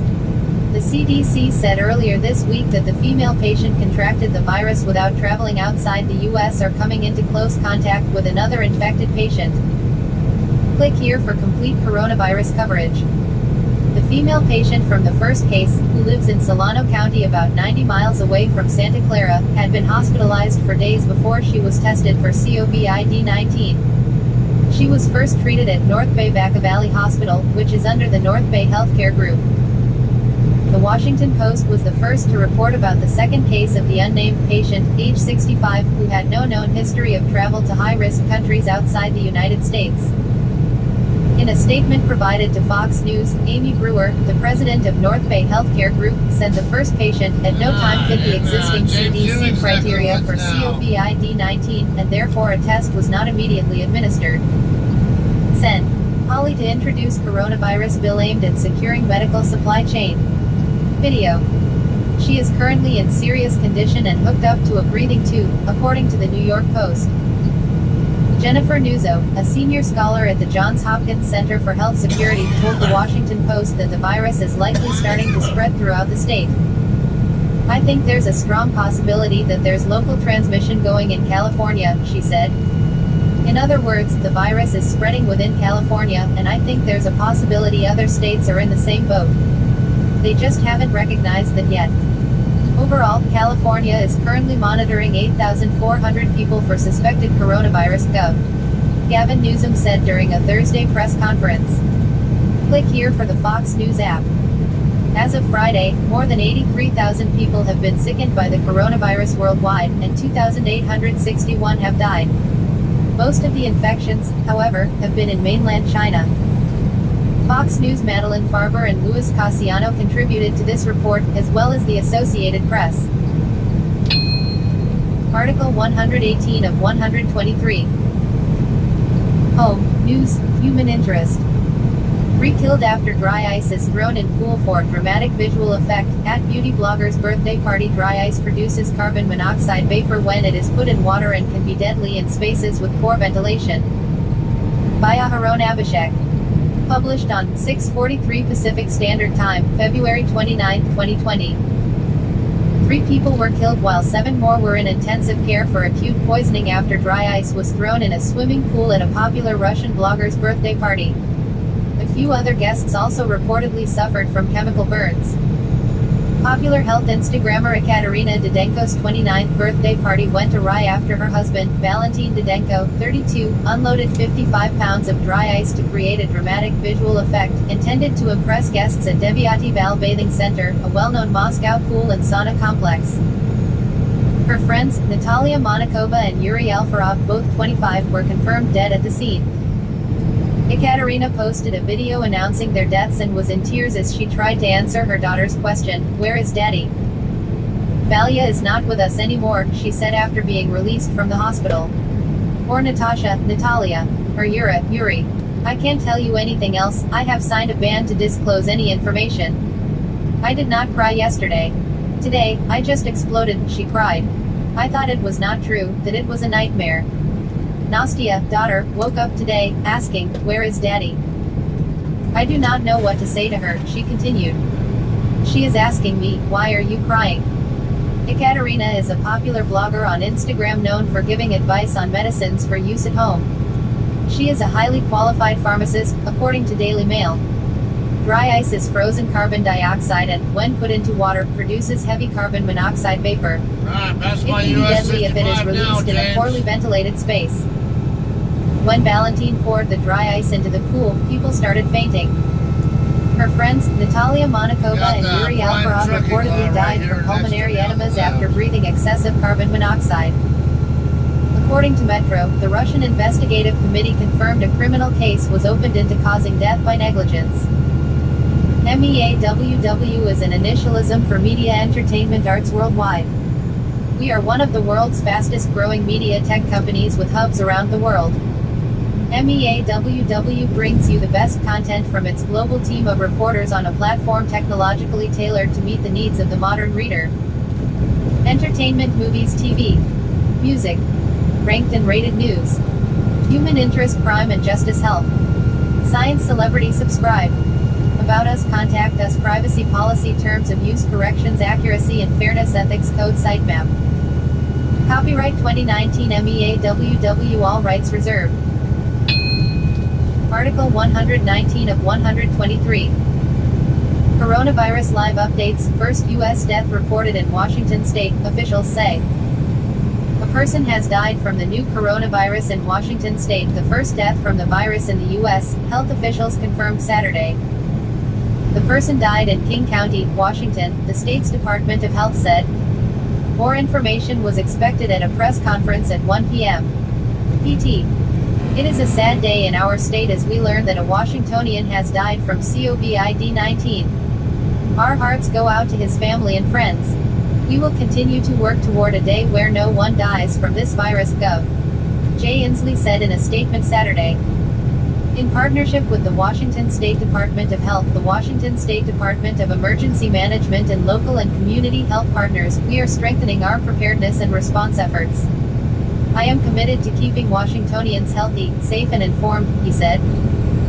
Meanwhile, President Donald Trump will speak at a press conference at 1:30 p.m. ET at the White House about the latest developments in the outbreak.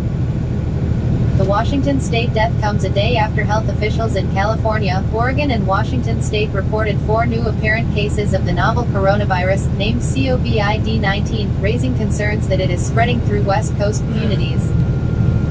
Authorities said 3 of the cases, an older Northern California woman with chronic health conditions, a high school student in Everett, Washington, and an employee at a Portland, Oregon area school, had not recently traveled overseas or had any known close contact with a traveler or an infected person.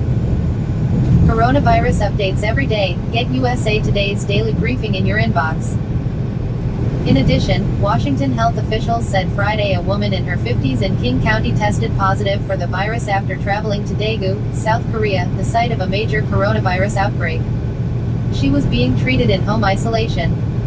Both cases in Washington were treated as presumptive positives, meaning they had not been confirmed by the Centers for Disease Control and Prevention as of Friday. Not gone as smoothly as we would have liked. CDC fixes coronavirus testing kit glitch. Rumors directed at Chinese Americans, lawmakers condemn xenophobia. Coronavirus travel guide, the latest advisories and warnings. It's not a pandemic. So what is it? Coronavirus concerns, BTS Green Day cancel shows. Trump holds press conference. Trump said Saturday he would hold an afternoon press conference to discuss the latest coronavirus developments. Trump announced the plans in a tweet and said the news conference would be at 1:30 p.m. ET. The announcement comes only hours after he told a political rally in South Carolina Friday that Democrats are using the virulent coronavirus as a hoax to damage him and his administration. The Democrats are politicizing the coronavirus, he said from a campaign rally in North Charleston, South Carolina. Trump has placed Vice President Mike Pence in charge of coordinating the U.S. government's response to the coronavirus crisis. UConn recalls 88 study abroad students from Italy. The University of Connecticut suspended its study abroad program in Italy on Saturday and notified its 88 students there to return to the U.S. immediately. UConn said on its website that it was responding to new guidance by the U.S. Centers for Disease Control and Prevention, which issued a warning level 3 on Friday that recommends Americans avoid all non-essential travel to China, South Korea, Italy and Iran because of the coronavirus outbreaks. UConn said its students in Italy would be provided online and remote learning opportunities in the U.S. to allow them to complete their academic requirements. China sees slowdown in new infections. China, where the outbreak began in December, has seen a slowdown in new infections and on Saturday morning reported 427 new cases over the past 24 hours along with 47 additional deaths. The city at the epicenter of the outbreak, Wuhan, accounted for the bulk of both. New cases in mainland China have held steady at under 500 for past 4 days, with almost all of them in Wuhan and its surrounding Hubei province. With the number of discharged patients now greatly exceeding those of new arrivals, Wuhan now has more than 5,000 spare beds in 16 temporary treatment centers, Ma Xiaowei, director of the National Health Commission, told a news conference in Wuhan on Friday. The coronavirus outbreak had infected more than 84,000 people and killed nearly 3,000 people globally as of Saturday morning, according to data collected by Johns Hopkins University. South Korea has recorded the most cases outside of China, and Iran has seen the most deaths outside the nation. U.S. advises Americans reconsider travel to Italy.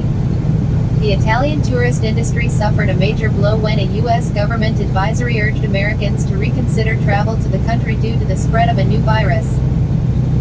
We had already registered a slowdown of Americans coming to Italy in recent days, Bernabò Bocca, president of the Italian Hotel Federation Federalberghi, said in a statement Saturday. Now the final blow has arrived. The U.S. State Department late Friday issued a Level 3 advisory, the second highest level of warning, for the whole of Italy, saying that the CDC had recommended avoiding non-essential travel.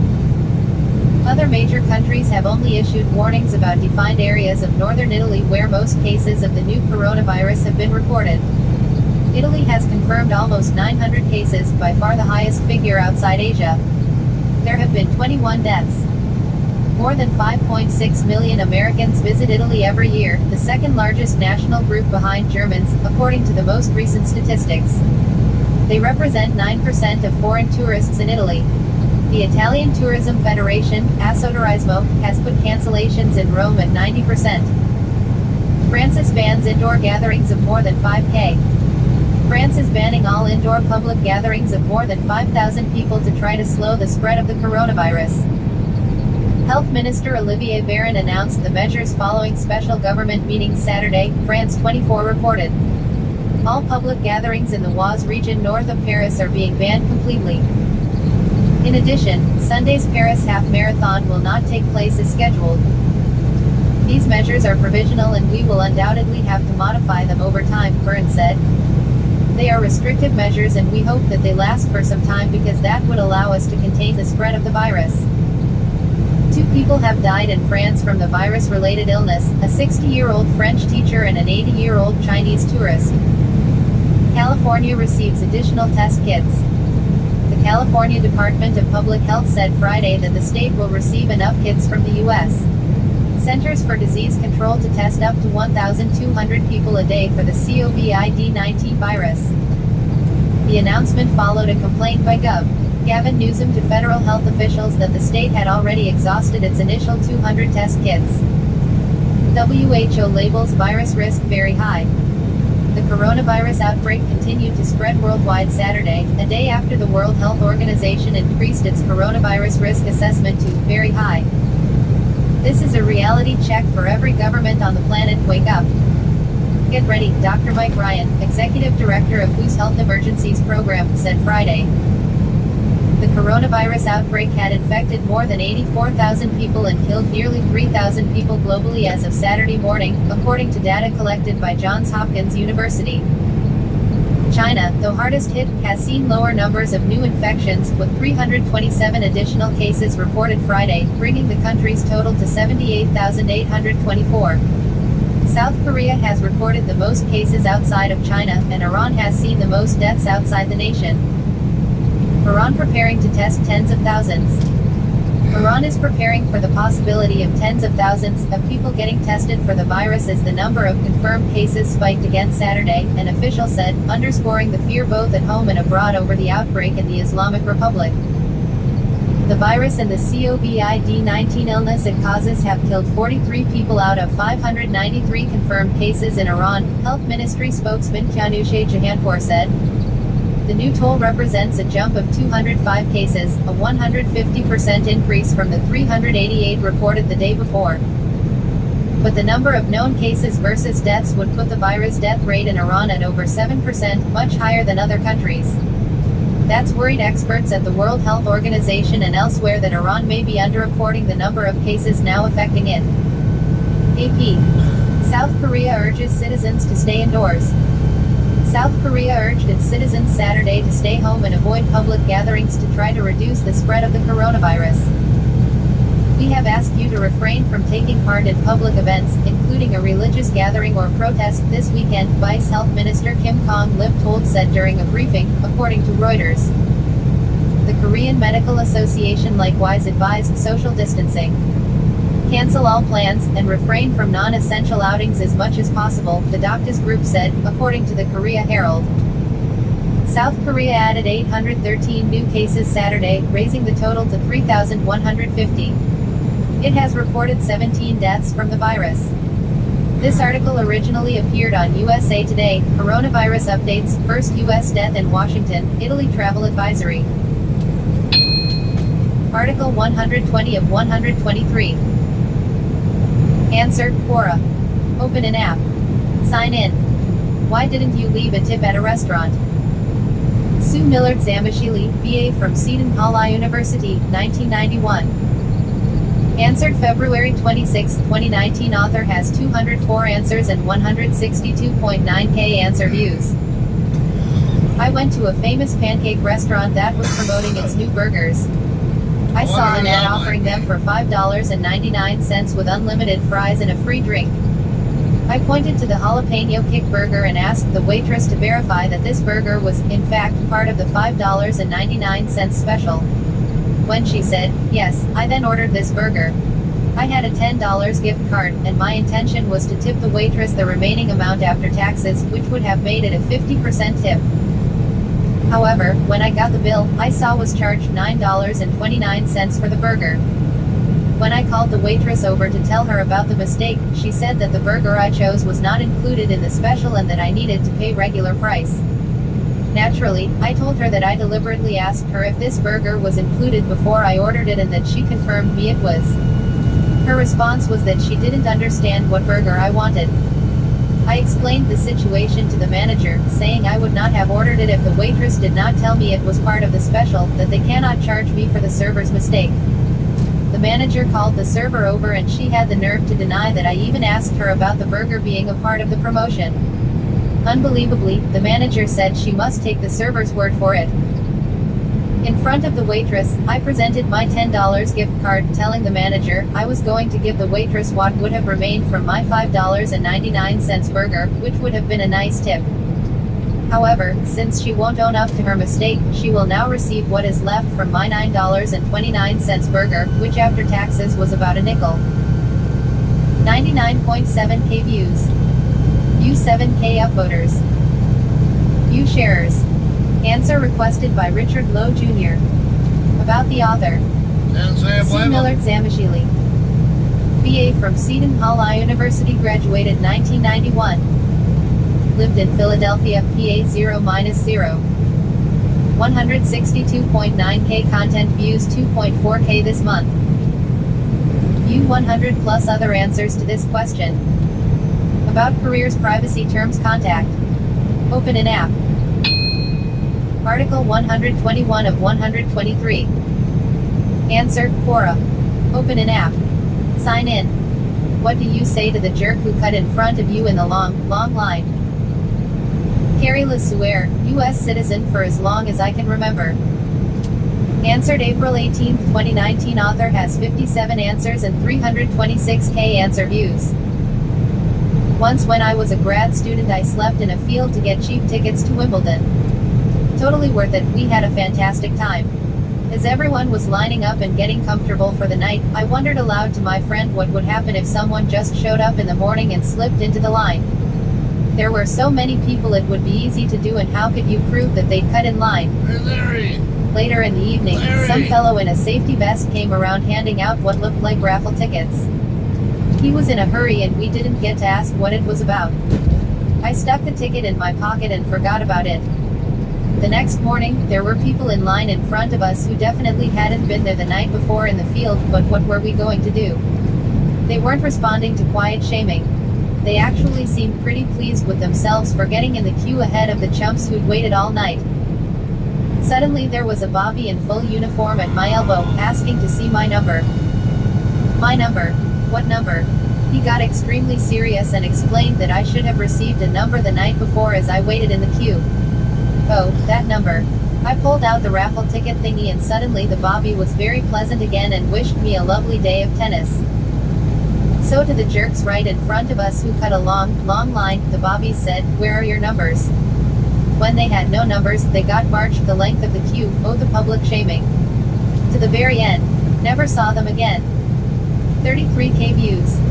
View 4k upvoters. View sharers. Suggestions pending. About the author. Carrie LeSueur. Studied at I went to public school. 326K content views, 1.7K this month. View 78 other answers to this question. About careers, privacy terms, contact. Open an app. Article 122 of 123. Answer, Quora. Open an app. Sign in. What is an experience you had at a gas station you'll never forget? Julian Green. Updated February 23, 2020.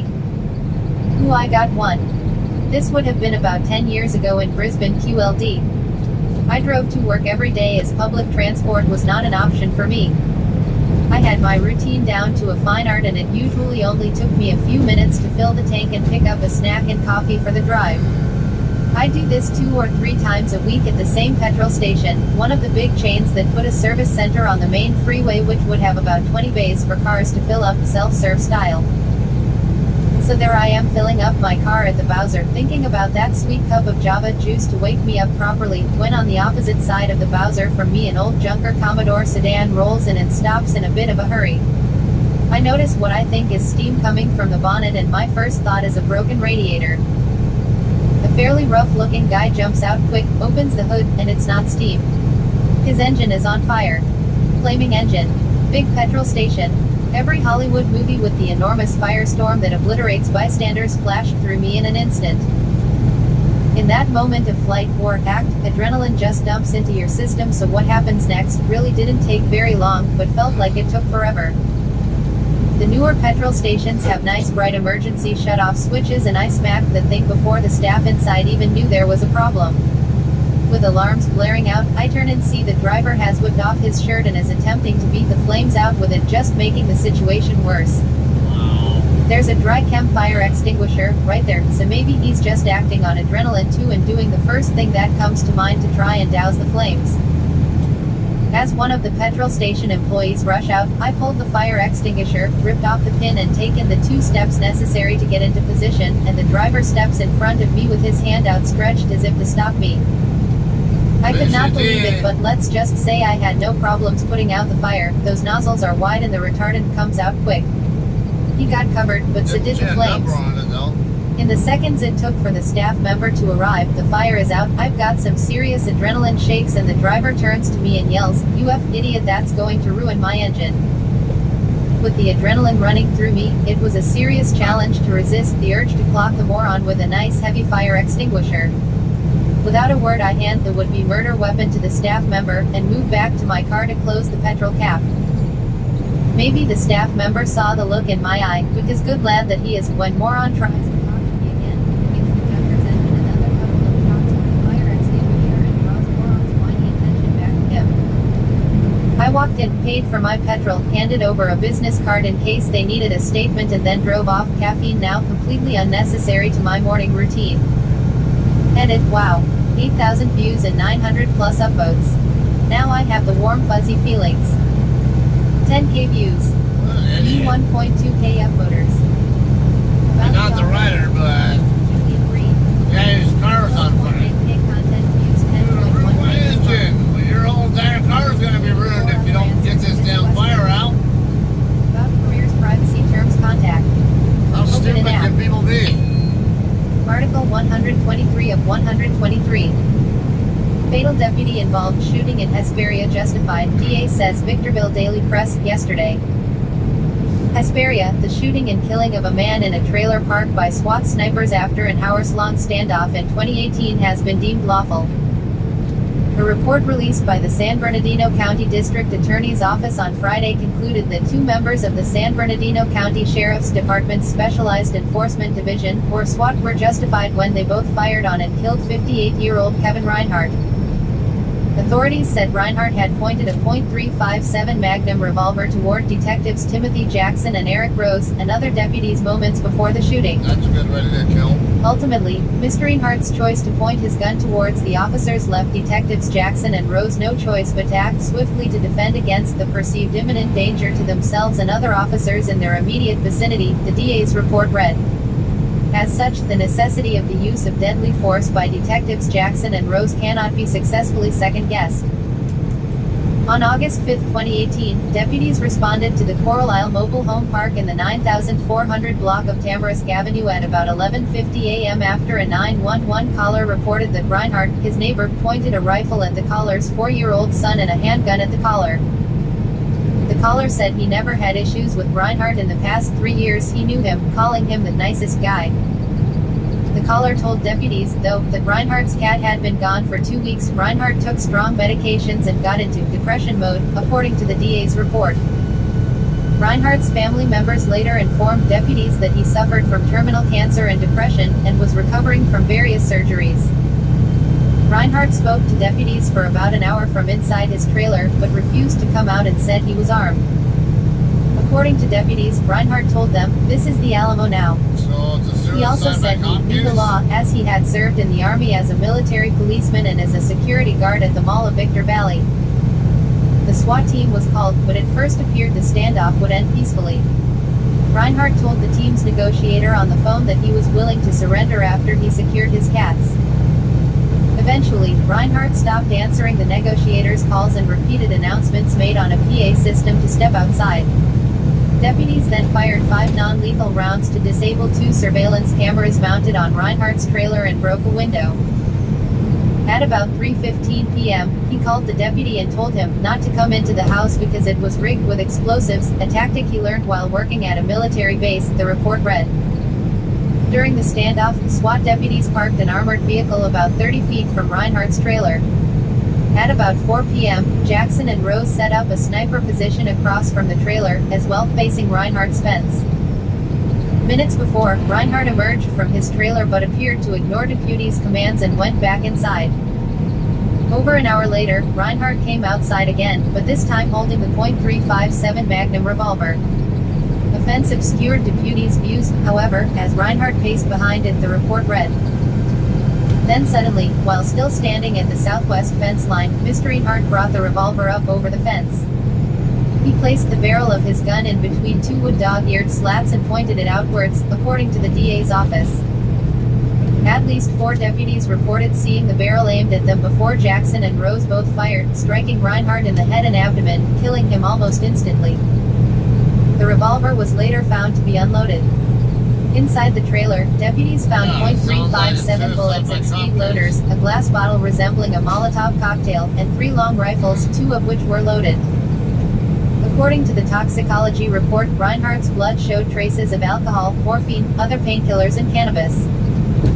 One of the SWAT members described how quickly the shooting unfolded, right after he saw the gun pointed out between the fence.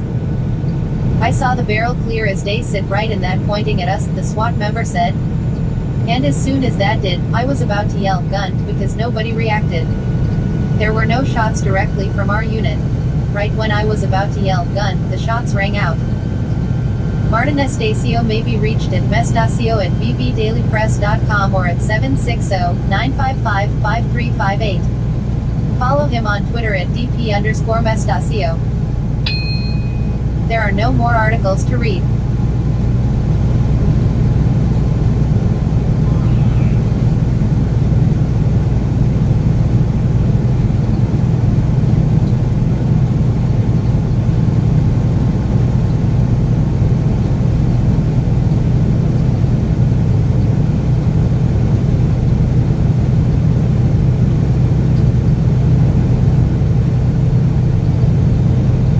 Definitely sounds like a suicide by cop case there.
weather advisory issued for Riverside County Mountains, San Bernardino County Mountains by NWSweather.gov 1 hour ago.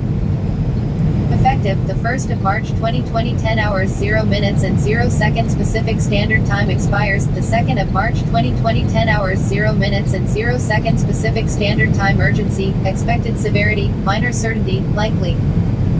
Target area, Riverside County Mountains, San Bernardino County Mountains. Winter weather advisories for the mountains of Southern California. A cold storm system will move across Southern California today and tonight. The snow levels will drop rapidly this evening and the combination of snow, gusty winds, fog and slick roads will impact the mountain roads. Freezing conditions will develop in the mountain passes as well. Winter weather advisory remains in effect from 10 a.m. this morning to 10 a.m. Pacific Standard Time Monday. Asterisk what? Snow expected. Plan on slippery road conditions. Tree branches could fall as well. Total snow accumulations of 1 to 3 inches with localized amounts up to 8 inches. Asterisk where, mainly elevations that are above 4,000 feet but some snow could fall on the lower slopes, including the desert foothills. Asterisk when, 0.10 a.m. today to 10 a.m. Monday. Asterisk additional details. Be prepared for reduced visibilities at times. Precautionary preparedness actions. A winter weather advisory for snow means periods of snow will cause primarily travel difficulties. Be prepared for snow-covered roads and limited visibilities, and use caution while driving. For road condition information in California, enter 800-427-7623 if inside California or 916-455-7623 if outside California.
miles from the Oklahoma line.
shop, it looks like. Yep. Alright. That's a cafe. Look at a tire shop or something. A little confused on that.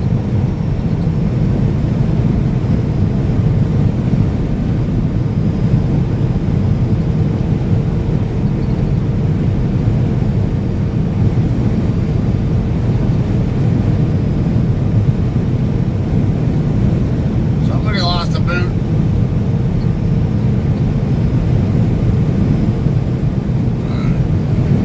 Get a bit of music on.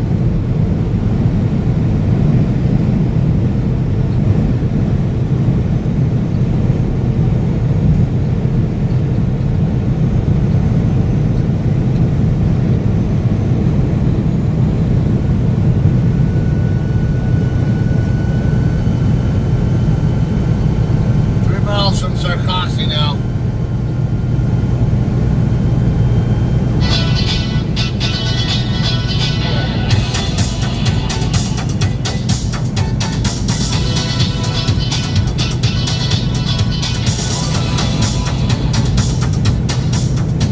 Yeah, the road results are really bad if your feet are up there and you have an accident, because when the airbag goes off, your feet have no chance, your legs have no chance of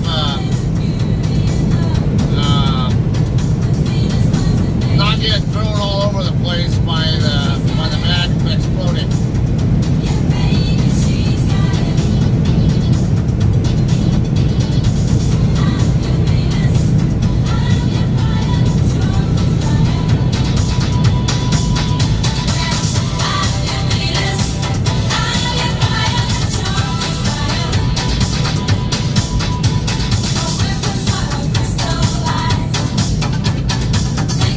Every man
49 northbound, 2 miles ahead. Check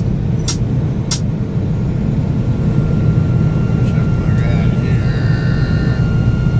I think that one might block me, so I'm gonna skip it.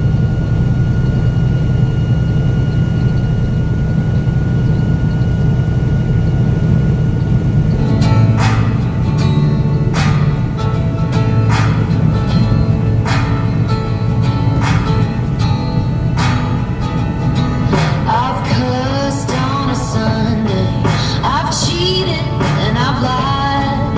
I've fallen down from grace a few too many times. But I find holy redemption when I pick this car and drive. Roll the windows down and turn up the dial. Can I get a hallelujah? Can I get an amen? Feels like the Holy Ghost running through ya. When I play the highway FM, I find my soul revival, singing every single verse. Yeah, I guess that's my church. When Hank brings the sermon and Cash leads the choir, it gets my cold heart burning harder than a ring of fire. When this wonderful world gets heavy and I need to find my escape, I just keep the wheels rolling, radio scrolling till my sins wash away. Can I get a hallelujah? Can I get an amen? Feels like the Holy Ghost running through ya. When I play the highway FM, I find my soul revival, singing every single verse. Yeah, I guess that's my church.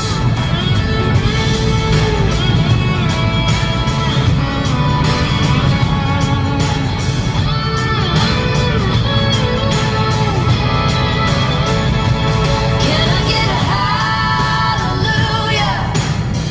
Can I get an amen? Feels like the Holy Ghost running through ya. When I play the highway FM, I find my soul revival, singing every single verse. Yeah, I guess that's my church. Hey, can I get a hallelujah? Can I get an amen? Feels like the Holy Ghost running through ya. When I play the highway FM, I find my soul revival, singing every single verse. Yeah, I guess that's my church. Yeah, I guess that's my church. Yeah, I guess that's my church.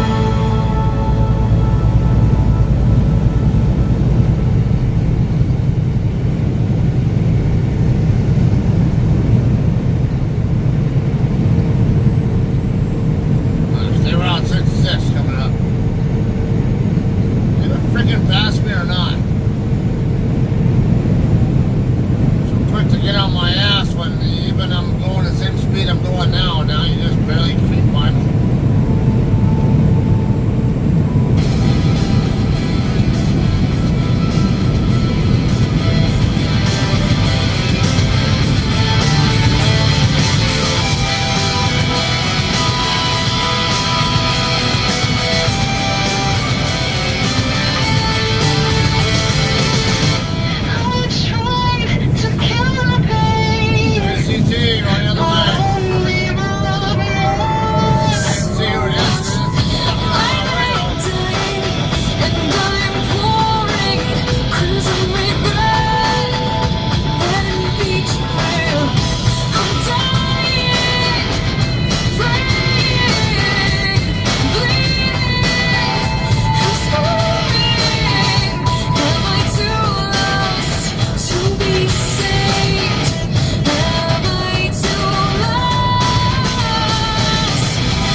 somewhere in that 50 to 60 mile range, because I know it's about 100 from Tulsa to basically the Missouri line. And Big Cabin is roughly half that distance.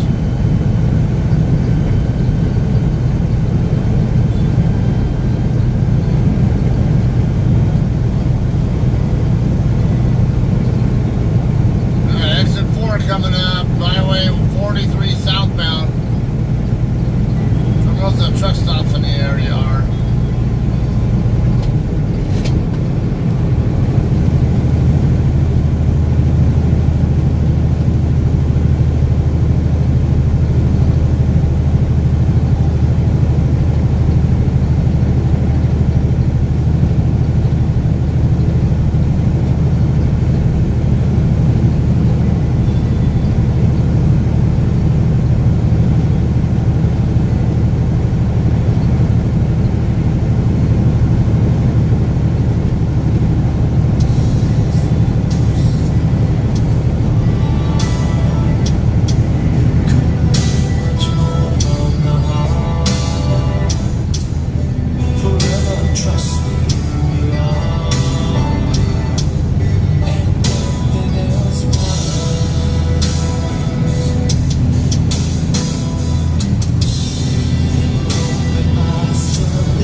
But I got a green light.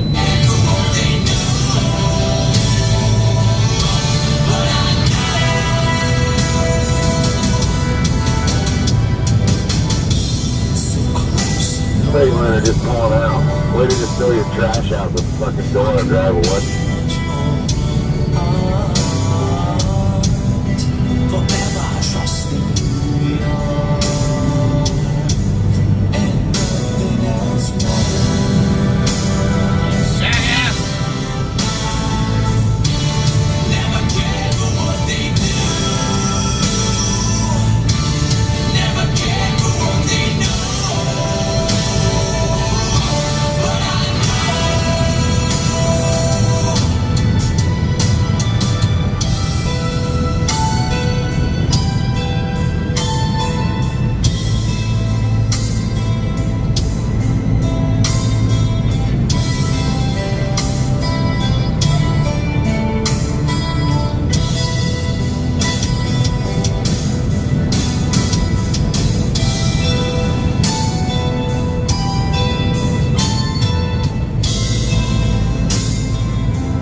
Ellis transfer. Black River Falls, Michigan. I thought somebody just bought those guys out.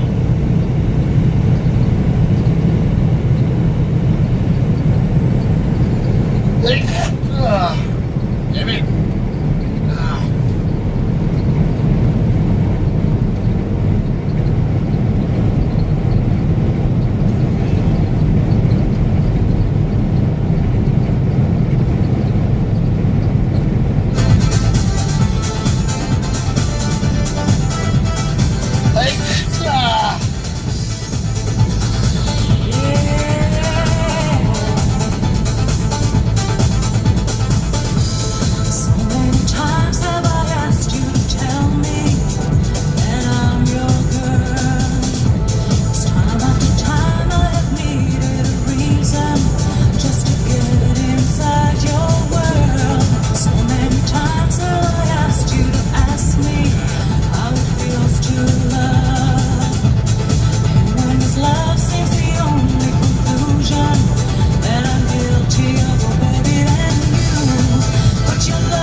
Try to get all the way down to Muskogee and get to the pilot there so I can get a shower. Got an hour and 38 left on my clock, and it's about 95 miles away. I think I should be able to make it.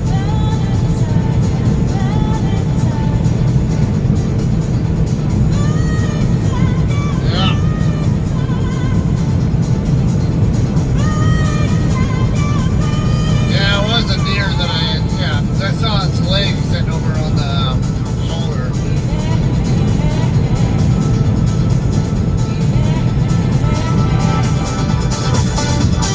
Baby, then you put your loving arms around me, and it feels like shelter when you put your loving arms around me.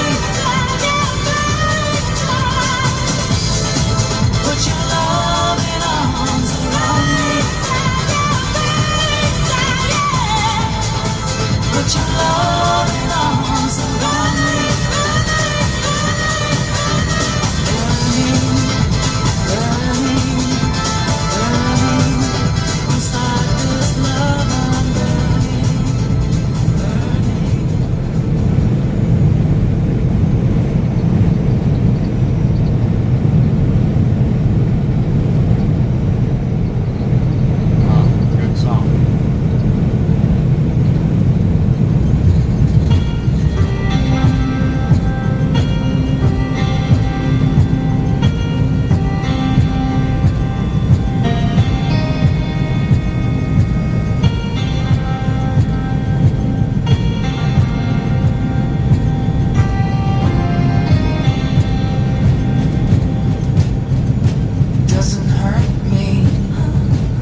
actually about 20 miles away from my exit.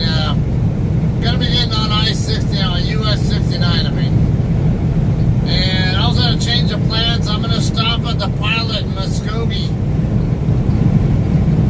Cause I have, I think I should have just enough to get there with maybe a little bit extra to spare.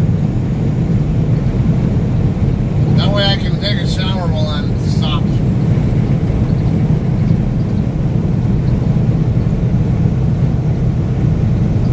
The exit 283 is the one I'm on, and I'm approaching the 303 now.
think I remember reading an article about a big bill.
to get a shower while I'm on my break, so I believe I can reach the pilot in Muskogee. So, and so it shall be.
$2.39 a gallon here at the woodshed. Good price.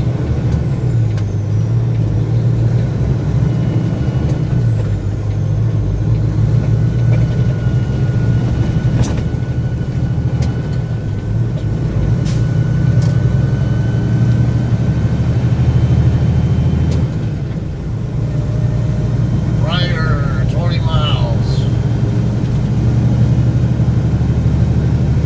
And we have loads we do to Pryor that come out of Washington.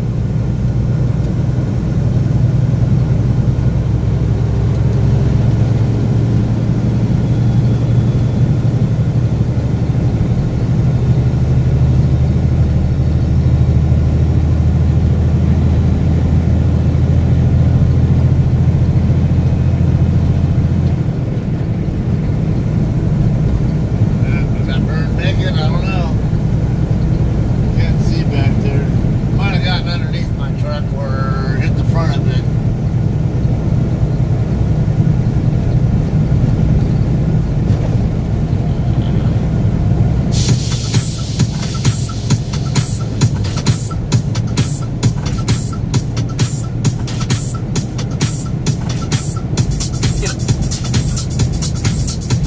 And do it over.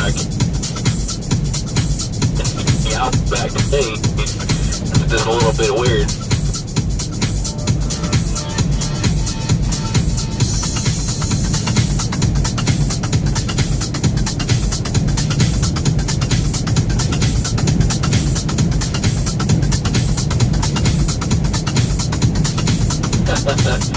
Yeah, and I know that feeling.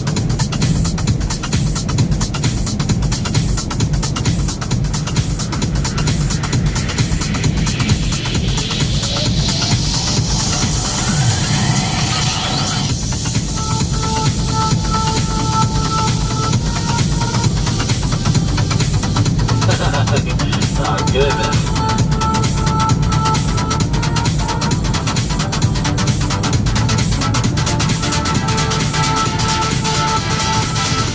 Yeah, this morning, you know, I was actually a little bit out of it. I had that 3 hours, 50 minutes. But, that clock out with it.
Highway 28.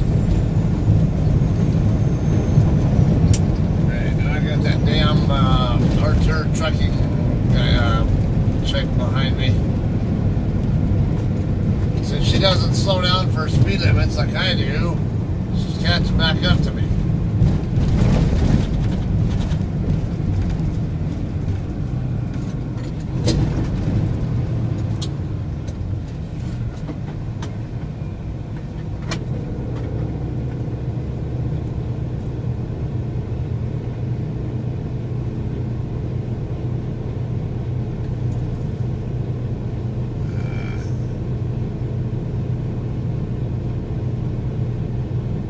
How long are you gonna give them a green light? They have a freaking railroad crossing to deal with.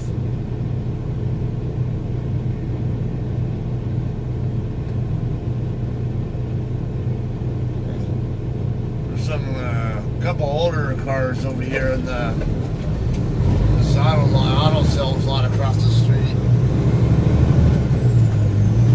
A couple of I don't know what they are. Studebaker or something. I don't even know what those damn things are. Not any good with classic cars.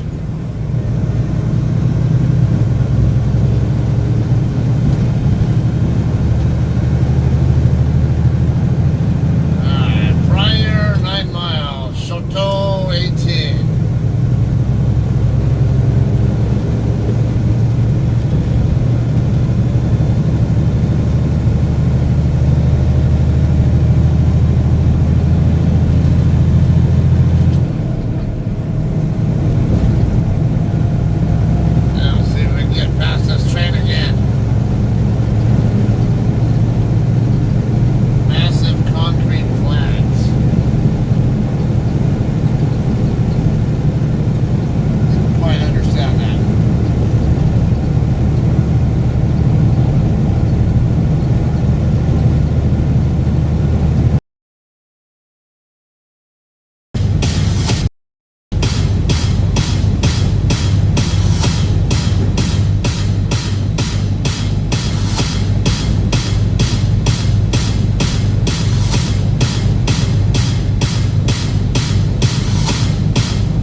truck stop on the left side over here, and right where that truck stop is at, same street down that it's at, Dave, is where you turn to go to the customer we go to down here.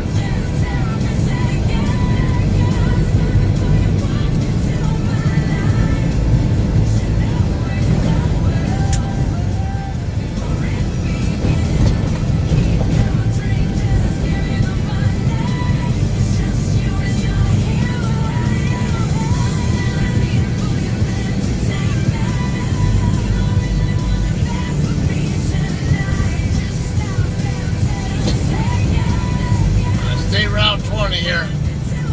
Should have US 412 coming up before too much longer.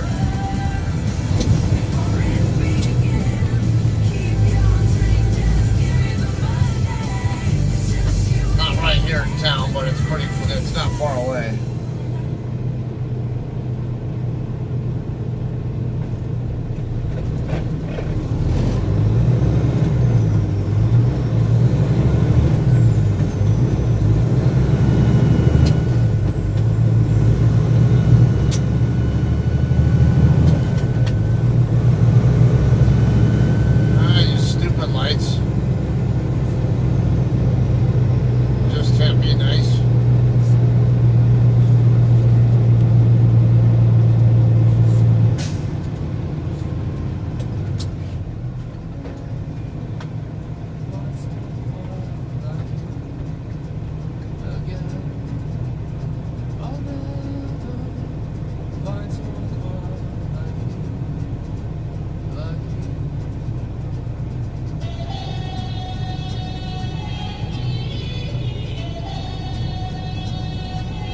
The choo-choo train's catching up. I just saw a crossing guard go down over here on the right.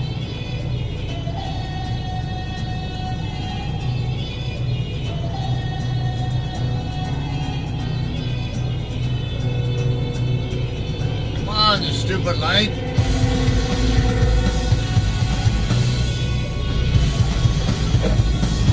Why don't you eat my clock up? Be able to make it to Muskogee, but these lights want to play these bullshit games with me. Might be another problem. Might be another situation though.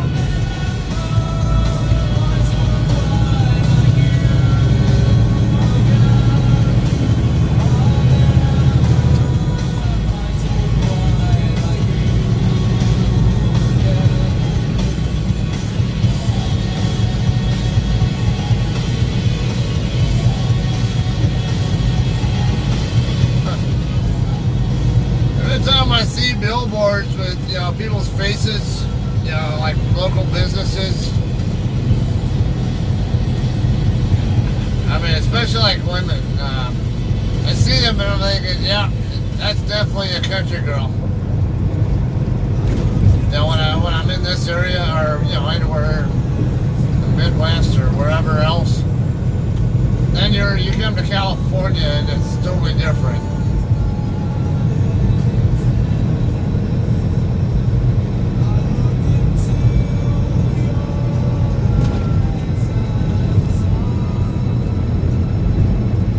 It's actually 63 degrees, not that bad here. It is a little windy, but there we go with these stupid lights again.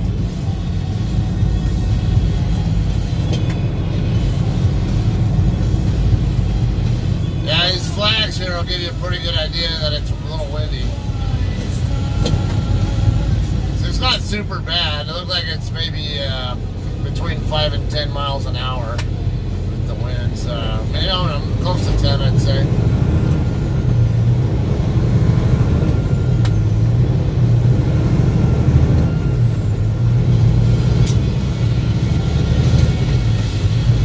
Now I'm out of here.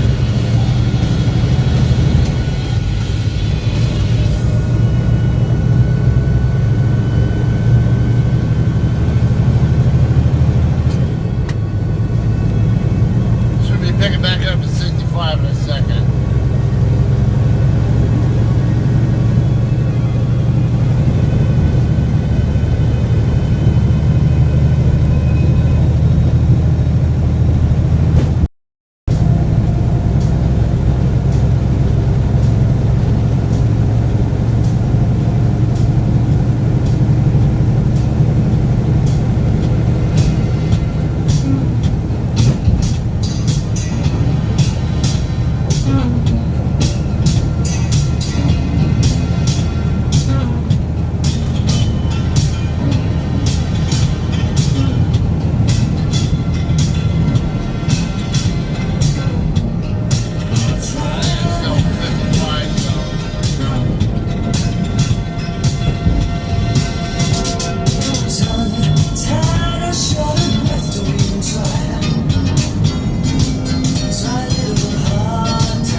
left is where that plant is.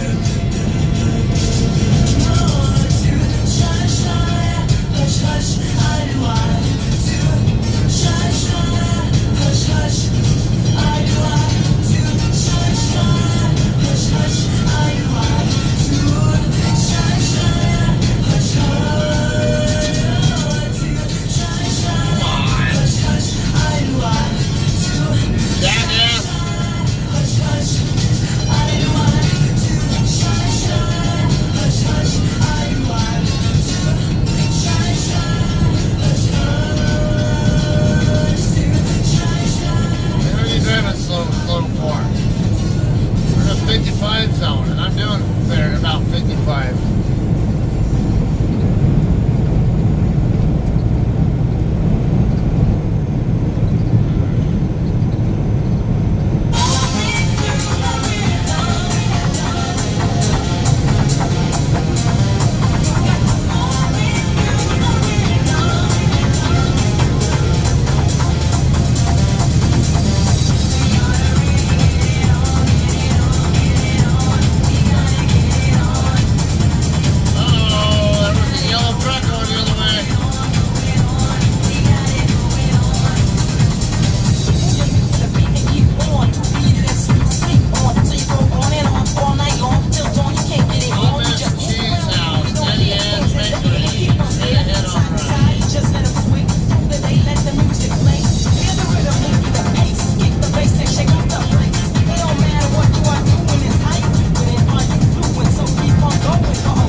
something that you love. When you were growing up, everyone told you that you were good enough.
bridge was gonna do that. Piece of shit.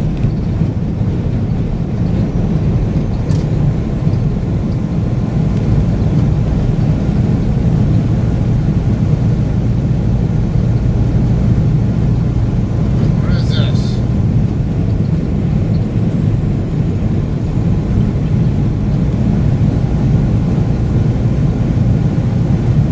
My little stuffed bunny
Up on the time now because those other lights screwed me up. Down to next to nothing left on my clock if I even make it on time. Come on, green! Move your ass!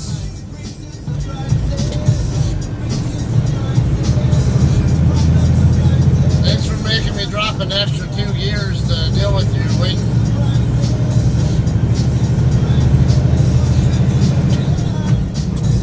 Nobody got time for that.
I got for you when I don't have Schneider right in front of me and other traffic trying to go by me and stuff.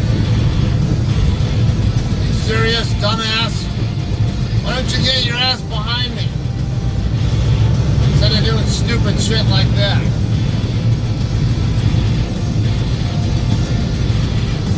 Some people are so dumb. Alright, 15 miles from Muskogee.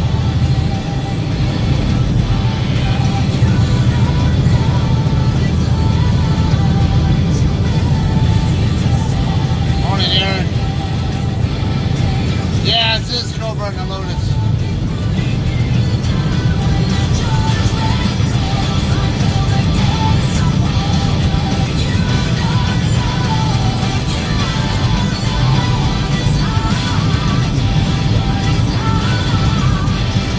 Don't screw around with me, lights. I don't have time to screw around with lights slowing me down more.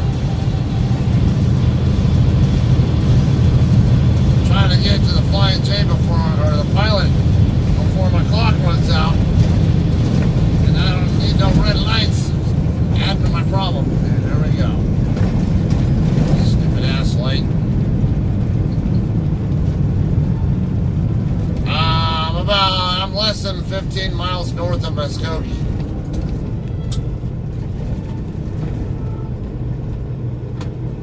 Trying to get to the Pilot in Muskogee so I can get a shower while I'm on my break.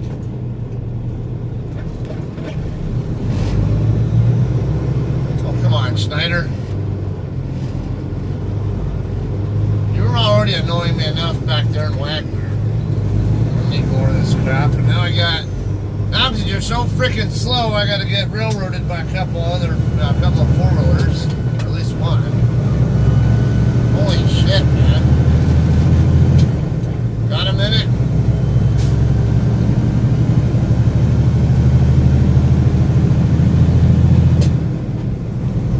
You got issues.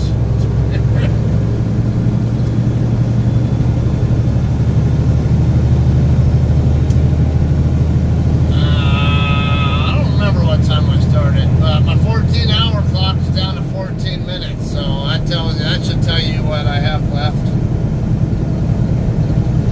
Still got a good 10 miles or so to go to get to the Pilot, so I'm not at all happy about the way these lights are playing fuck Scott.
here. I'm going to get behind this guy, and he's a lollygagger.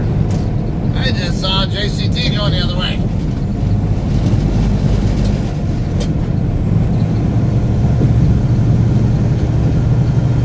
Alright, so that traffic light up that way, and I see further up the road, I'm going to guess is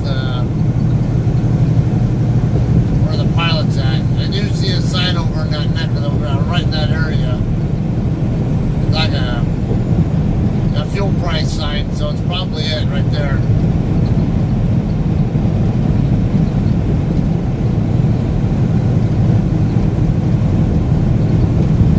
Minutes left on my clock.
Question is, how long will it have to take for this damn light to change? And not to mention, oh, it's changing pretty quickly, isn't it?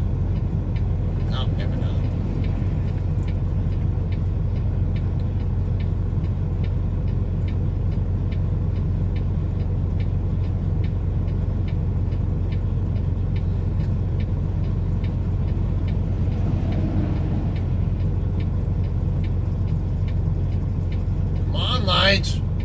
Still have to get into the damn parking lot and park. Thank you. Like I say, ain't nobody got time for that.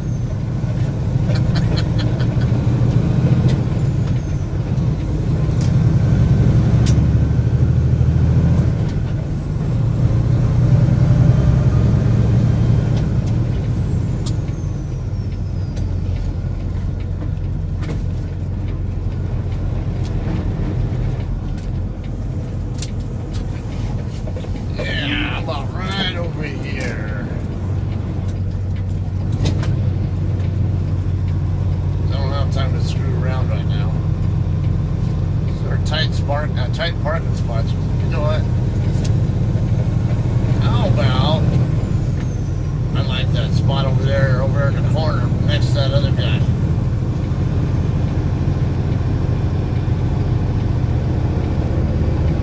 Or even better, right here to be fine.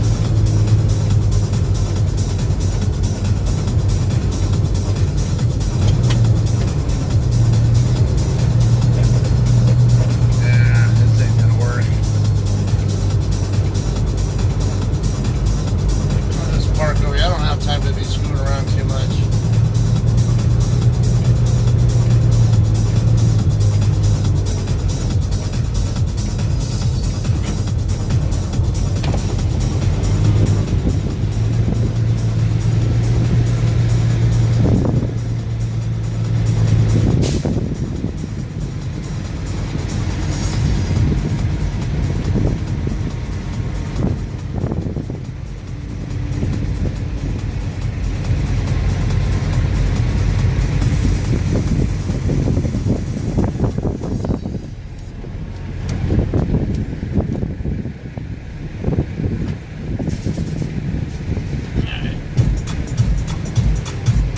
fan of corner spots, but this one's got at least got a curve there.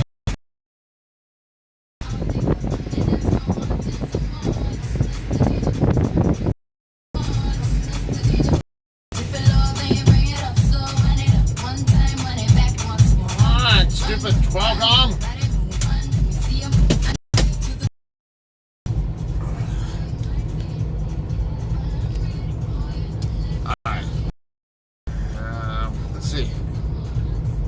I'm at 12 minutes on my pre-trip, and I don't need that much time when I'm actually doing it, because I split my pre-trip and post-trip into different sections. So I'll look at certain things during my pre-trip, and I'll look at different things on my post-trip. So collectively, it usually adds up to over at least 15 minutes between the two of them.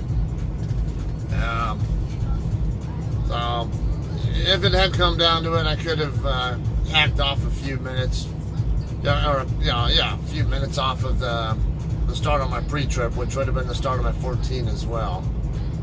Let's see how I'm doing on my clock. I got 36 minutes of drive time left, but because I took such a long nap, and Eric, this should answer your question that you asked earlier. I did a closer to 3 hour break in Rolla, Missouri to take a nap. I had my alarm set to take a 2 hour nap, but when I woke up, I was like, I don't feel like getting up. And I didn't have a real motive to really need to get up, so I just went ahead and got into snooze an extra half hour or whatever it was, and then finally got moving. But then that got my 14-hour clock to run down below my 11. That's my shift clock, run down below my drive clock. Monday morning, be a couple hour nap, and then drive somewhere towards St. Louis. Didn't end up working out that way. I ended up just taking a whole 10-hour break there, and then waited until I could roll into my recaps last night, and then I got rolling. So I went from Crawfordville. How many miles did I cover today? 647 miles is what I logged. Now it's probably maybe a little bit less than 640 in reality from the pilot in Crawfordville to here, because one, my odometer logs a little bit more than it really does, than I really am doing, not to mention there are miles. Fuel nap. And then I read here. So that was, this is how far I am now from the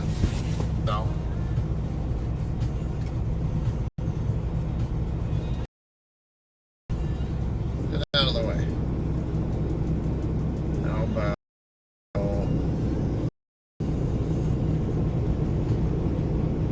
It's only 660. Almost 2.5 hours to work with. Yeah, about 220 plus. I get 801 back tonight. I should be able to cover a pretty good chunk of that. I should be able to get past. San Antonio on my next shift. Fall goes well.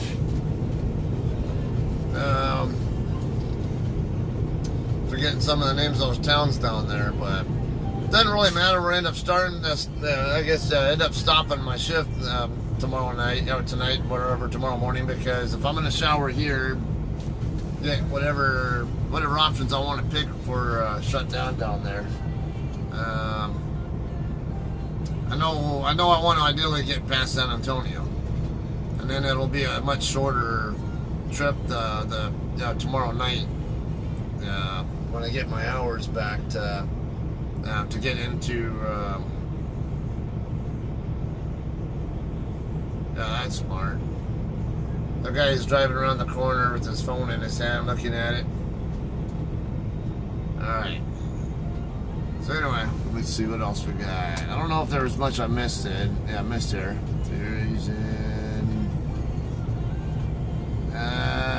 look like I have a 4G connection. I'm not getting any the alert messages on my screen showing that it's probably going to be buffering. So I don't know. Maybe it could be your side too. I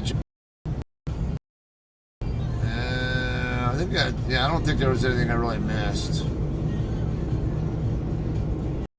Let's see what I got. Alright, so I got 2 hours, 2.5, so can't really leave here any sooner than maybe 9:45 or so, maybe closer to that, because there's a pretty good amount of participation last night, so yeah, we couldn't do that and all that. Why not? So I'll see you all later tonight. All right.